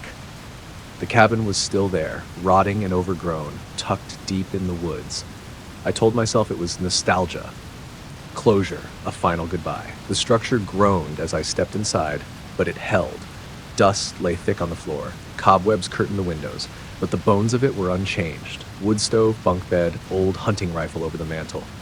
That first night it snowed. I built a fire, made instant coffee, and read by lantern until my eyes stung. Just before sleep took me, I thought I heard something faint. A sound on the wind, distant, hollow, like a bell. I froze. The sound vanished. I told myself it was the wind, or ice falling from a tree. I buried myself in my sleeping bag and dreamed of nothing. The next day, I hiked out to the ridge. The forest was still beautiful, still quiet, still vast, but when I reached the ridge, something about the air changed. It felt thinner, sharper, and I remembered his warning. If you hear a bell past this point, I almost turned back, but curiosity dug in. I crossed the ridge. Nothing happened. No thunder, no lightning, just more trees, more snow, more silence. Then the bell rang, closer this time, 3 notes, soft and old, echoing between the trees like wind chimes heard underwater. I stood perfectly still. The bell rang again, and this time I saw something move. Between the trees, a shadow, tall, thin, walking slowly. I called out, reflex, stupidity, maybe both. The thing stopped, turned, and vanished. I should have run. Instead, I followed. The bell rang again, just ahead. Each chime pulled me deeper into the forest, into places that felt wrong. Trees bent toward the path, like listening. Snow didn't crunch beneath my boots. It seemed to swallow the sound entirely. Eventually, I found the source, a clearing. In the center, a bell hanging from a crooked wooden frame. It looked ancient, iron, rusted, but no rope, no clapper. Yet it rang again as if moved by invisible hands, and beneath it, half buried in the snow, something moved. I approached slowly. It was a man, or what had once been one, wrapped in torn clothes, skin gray, eyes sunken, mouth sewn shut with black thread. His chest rose and fell in jerky motions like he was being breathed for, and in his hands, cupped like an offering, lay a small silver bell. It wasn't ringing, but I could feel it humming through my bones. I backed away. The man's eyes snapped open, and the bell in his hands rang once. My ears filled with rushing wind. My vision swam. When I opened my eyes, I was lying on the ground at the edge of the clearing. The bell was silent, the man was gone, and footprints my own led back toward the ridge. I ran, didn't stop until I reached the cabin, slammed the door, and pushed the old dresser in front of it. The bell didn't follow. But that night, I couldn't sleep because something was moving outside, circling. I heard whispers through the wood, low and rhythmic like a chant, and once the sound of the bell, just one note. The next morning, I packed to leave, but when I stepped outside, my footprints from the day before were gone. The snow was undisturbed, except for one set of prints leading up to the door. Large, deep, hoofed. I didn't follow them. I left the forest, found the trail, and didn't look back. Now I'm home. But every night since, I hear it. Faint, distant, a bell ringing just once, always at 3:13 a.m., and outside my window, no matter where I am, fresh hoofprints in the snow. The man at the end of the hall. The apartment complex was nearly empty when I moved in. Just me, an old woman on the second floor, and the building manager who lived somewhere behind the office. The rent was cheap, the place was clean enough, and it beat the overpriced boxes downtown. But there was something strange about the third floor. It had only one apartment, 3A. A single door at the end of a long, windowless hallway. The manager, Mr. Felder, told me to ignore it. No one lives there, he said. We keep it locked. Structural damage. When I asked why it was still on the lease listings, he smiled too wide and changed the subject. I didn't push. But on my third night, I heard footsteps from above. Heavy, deliberate. They moved from one side of the ceiling to the other. Paused, then returned. I live in 2A, directly below 3A. At first, I thought it might be Mr. Felder checking something out, but when I asked him the next morning, he just blinked slowly. You must have been dreaming, he said. No one's been up there in years. I let it go, until I started seeing the light. Late at night, always after 1 a.m., a dull yellow glow would leak from under the door of 3A. I'd pass it coming back from a night shift, and there it would be, spilling faintly onto the grimy hallway carpet. I knocked once. The light went out instantly. 2 nights later, I woke to the sound of knocking. Not at my door, at my ceiling. Sharp and steady. 3 knocks, pause, 3 more.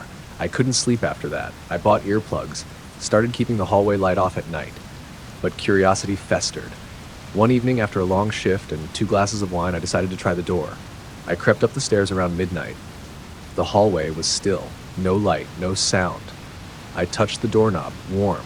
Not like body warm, more like metal left out in the sun. I turned it, unlocked. The door swung open a few inches, darkness inside, thick and heavy like the air didn't want to move. I pushed the door wider. My breath caught. The inside of the apartment was wrong. It didn't look like an apartment, it looked like a hallway, identical to the one I stood in, same peeling paint, Same flickering ceiling light, same carpet stains, but inverted. The hall bent slightly to the left, and the further it went, the dimmer it got. I stepped in. The floor felt soft underfoot. Damp. The door shut behind me. I turned. No door, just more hallway. I tried walking back. The hallway stretched. No end, no turns, only forward. So I walked. The further I went, the more the hallway changed. The lights buzzed louder, the carpet sagged on either side, all numbered 3A, each one slightly ajar, each one with something watching from the crack. Not eyes, just presence, like the air shifted with each glance. I kept walking. Then the knocking returned. 3 knocks. Pause. 3 knocks. Behind one of the doors, then another, then all of them. Echoing like a heartbeat. I ran. The hallway bent again, sharper this time, and at the end, a man. Tall. Still. Dressed in a faded suit that looked soaked. His face was blurred like old film. He raised one hand and knocked on the wall beside him. 3 times. The walls moaned. The floor dipped. He turned and opened a final door. Light spilled out. Not warm, not cold. Just light. He stepped through and vanished. I followed. I didn't mean to. My feet just moved. When I passed through the doorway, everything stopped. Silence. I was standing in my apartment. Same furniture. Same clothes on the chair. But the clock was wrong. Wrong. It ticked backward, and something moved in the hallway.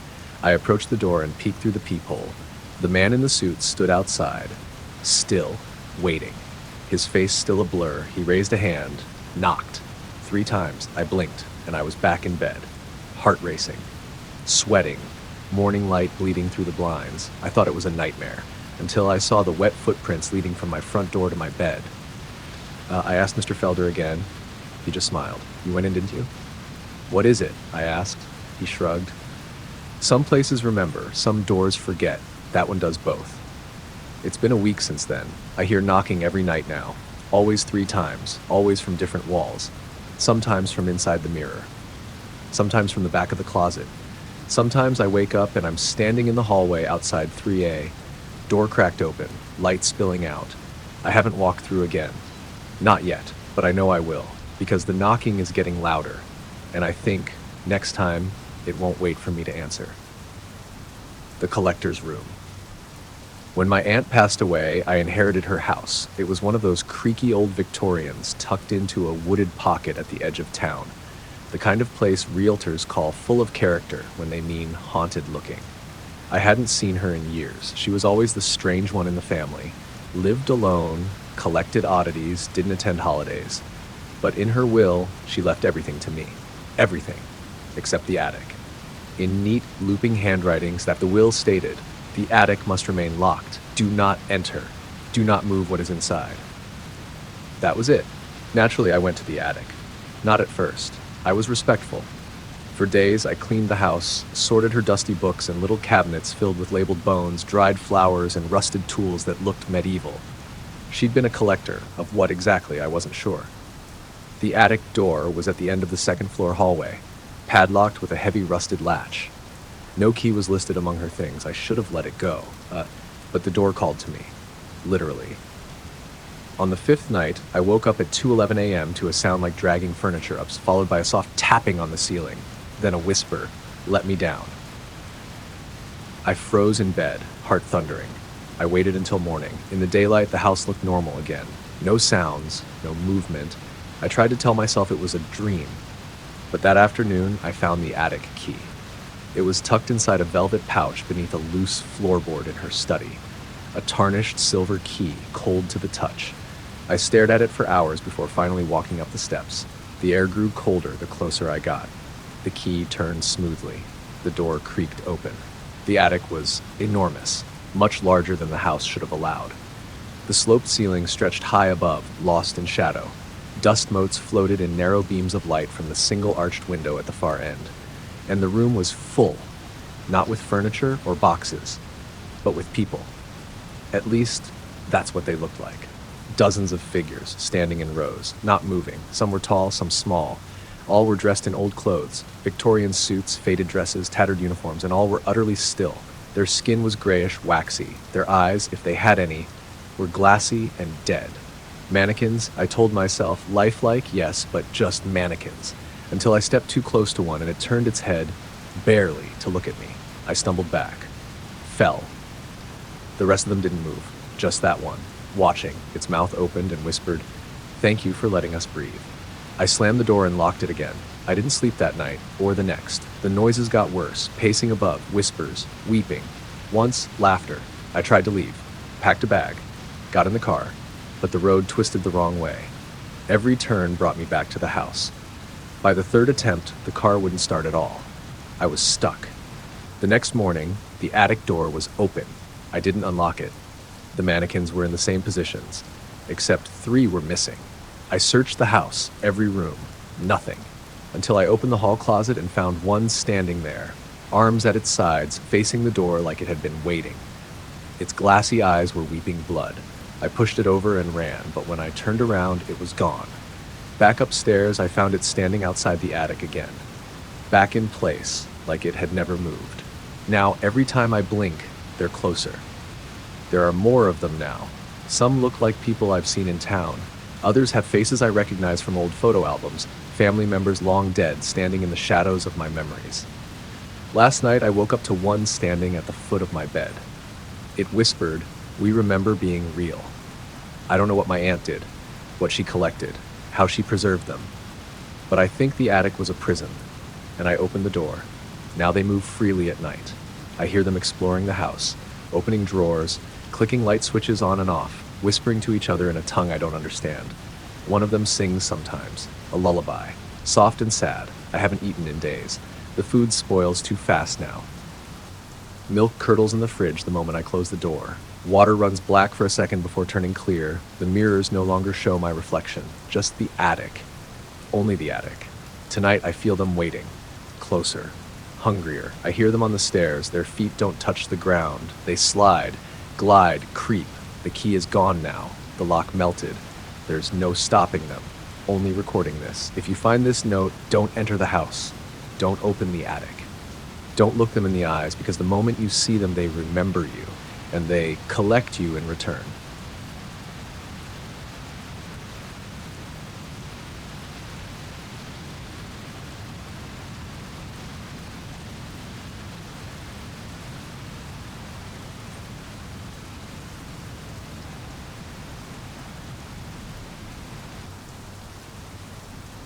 The room beneath the floor. I found the trapdoor by accident. It was beneath the rug in the guest room, barely a seam in the old floorboards. I only noticed it when I tripped over the corner, felt something hollow underneath. At first I assumed it was crawlspace access. Every old house has quirks. I wasn't expecting anything dramatic, but the lock was strange. It wasn't a latch or a bolt, but an embedded iron loop, etched with symbols I didn't recognize. I couldn't even tell how it opened. It had no keyhole. The wood around it was warm to the touch, almost breathing. I left it alone. That was 3 days ago. Since then, I haven't slept. It's not the trapdoor exactly, it's the sounds. They started faintly, a soft scratching. Maybe mice, I thought. Then came the knocking, from beneath. 3 short raps, always around 3 a.m. Last night, I swear I heard a voice. Not loud, not even clear. Just a whisper, like someone speaking through fabric from far underground. "Let me out." I moved the rug back in place. I even stacked a bookshelf over it. But the knocking kept coming. The whispers grew louder. Now they call me by name. This morning, I couldn't take it anymore. I tore the rug away, pulled the shelf aside, and stared at the trapdoor. It was open. Just slightly. The seam lifted enough to sliver of darkness, like the lid of a coffin cracked to let something breathe. I didn't open it further. I couldn't. But something changed. Since then, the rest of the house has begun shifting. The lights flicker more often. Clocks tick backward. My phone refuses to hold a charge. Windows show darkness even during the day. And the shadows move when I'm not looking, always toward the guest room. I called a locksmith to check the trapdoor. He never showed. His number just plays static now. I emailed the realtor. She replied within minutes. "You opened it? Leave. Now." Then her email vanished from my inbox. I checked the house's blueprints. There's no room below the guest room, just foundation. But I know something is under there, and it wants me to see it. Tonight, I'm writing this because I know I won't be able to stop myself. It's quiet now. Too quiet. No knocking, no whispering, like it's waiting. I'm bringing a flashlight and a rope. Just a quick look. Just to see. The opening beneath the trapdoor led to a wooden ladder, slick with condensation. The air was damp, metallic, and cold in a way that settled into my teeth. I climbed down 20 rungs before I reached the bottom. The floor was dirt, packed and hard. The walls were old stone, arched like a cellar. But there was no wine rack, no storage boxes, just a single hallway leading away into blackness. I turned on my flashlight. The beam reached maybe 20 feet before being swallowed by the dark. I called out. My voice didn't echo, it was absorbed. I should have gone back. Instead, I walked forward. The hallway stretched longer than should have been possible. The walls grew narrower. I passed doors, wooden, heavy, each etched with symbols like the lock. None had handles. I don't know how long I walked. Time didn't feel right. Eventually, I came to a room, circular, stone walls. In the center was a chair, and in the chair a man, or what remained of one. He was bone-thin, eyes sunken, skin papery and gray. His mouth had been sewn shut, his fingers broken backward, but his eyes were awake, wide, frantic, glowing faintly in the dark. He stared at me. Tried to speak. Something shifted in the room. Behind me, I turned. A mirror stood against the wall, but it didn't reflect the room. It showed a version of the guest room above, exact, but decaying, covered in vines. Bones scattered across the bed. In the mirror, I saw myself, standing. But behind my reflection, something moved. A shape. Tall. Thin. Wrapped in shadows that slithered like smoke. It leaned close, whispered into my reflection's ear. My reflection smiled. I did not. I backed away. The mirror cracked. The whisper came again, not from the glass, but from the stitched-mouthed man. Inside my head. You let it out. I turned and ran. The hallway twisted. The ladder was farther than it had been. The trapdoor was open, waiting. I climbed out, sealed it shut, but I was not alone. Now, when I walk past mirrors, I don't always see myself. Sometimes I see the guest room in the mirror's background, rotting, pulsing, deeper than it should be. Sometimes I see the man in the chair staring up at me. Sometimes I see me, smiling when I'm not. The trapdoor is gone now. Floorboards seamless, no sign it was ever there. But at 3 a.m., I still hear knocking, and tonight the voice whispered something new. It's upstairs now. Thanks for watching. If you made it this far, you're braver than most. Don't forget to subscribe, leave a comment with where and when you're watching from, and whatever you do, don't answer if something knocks 3 times. Sleep tight.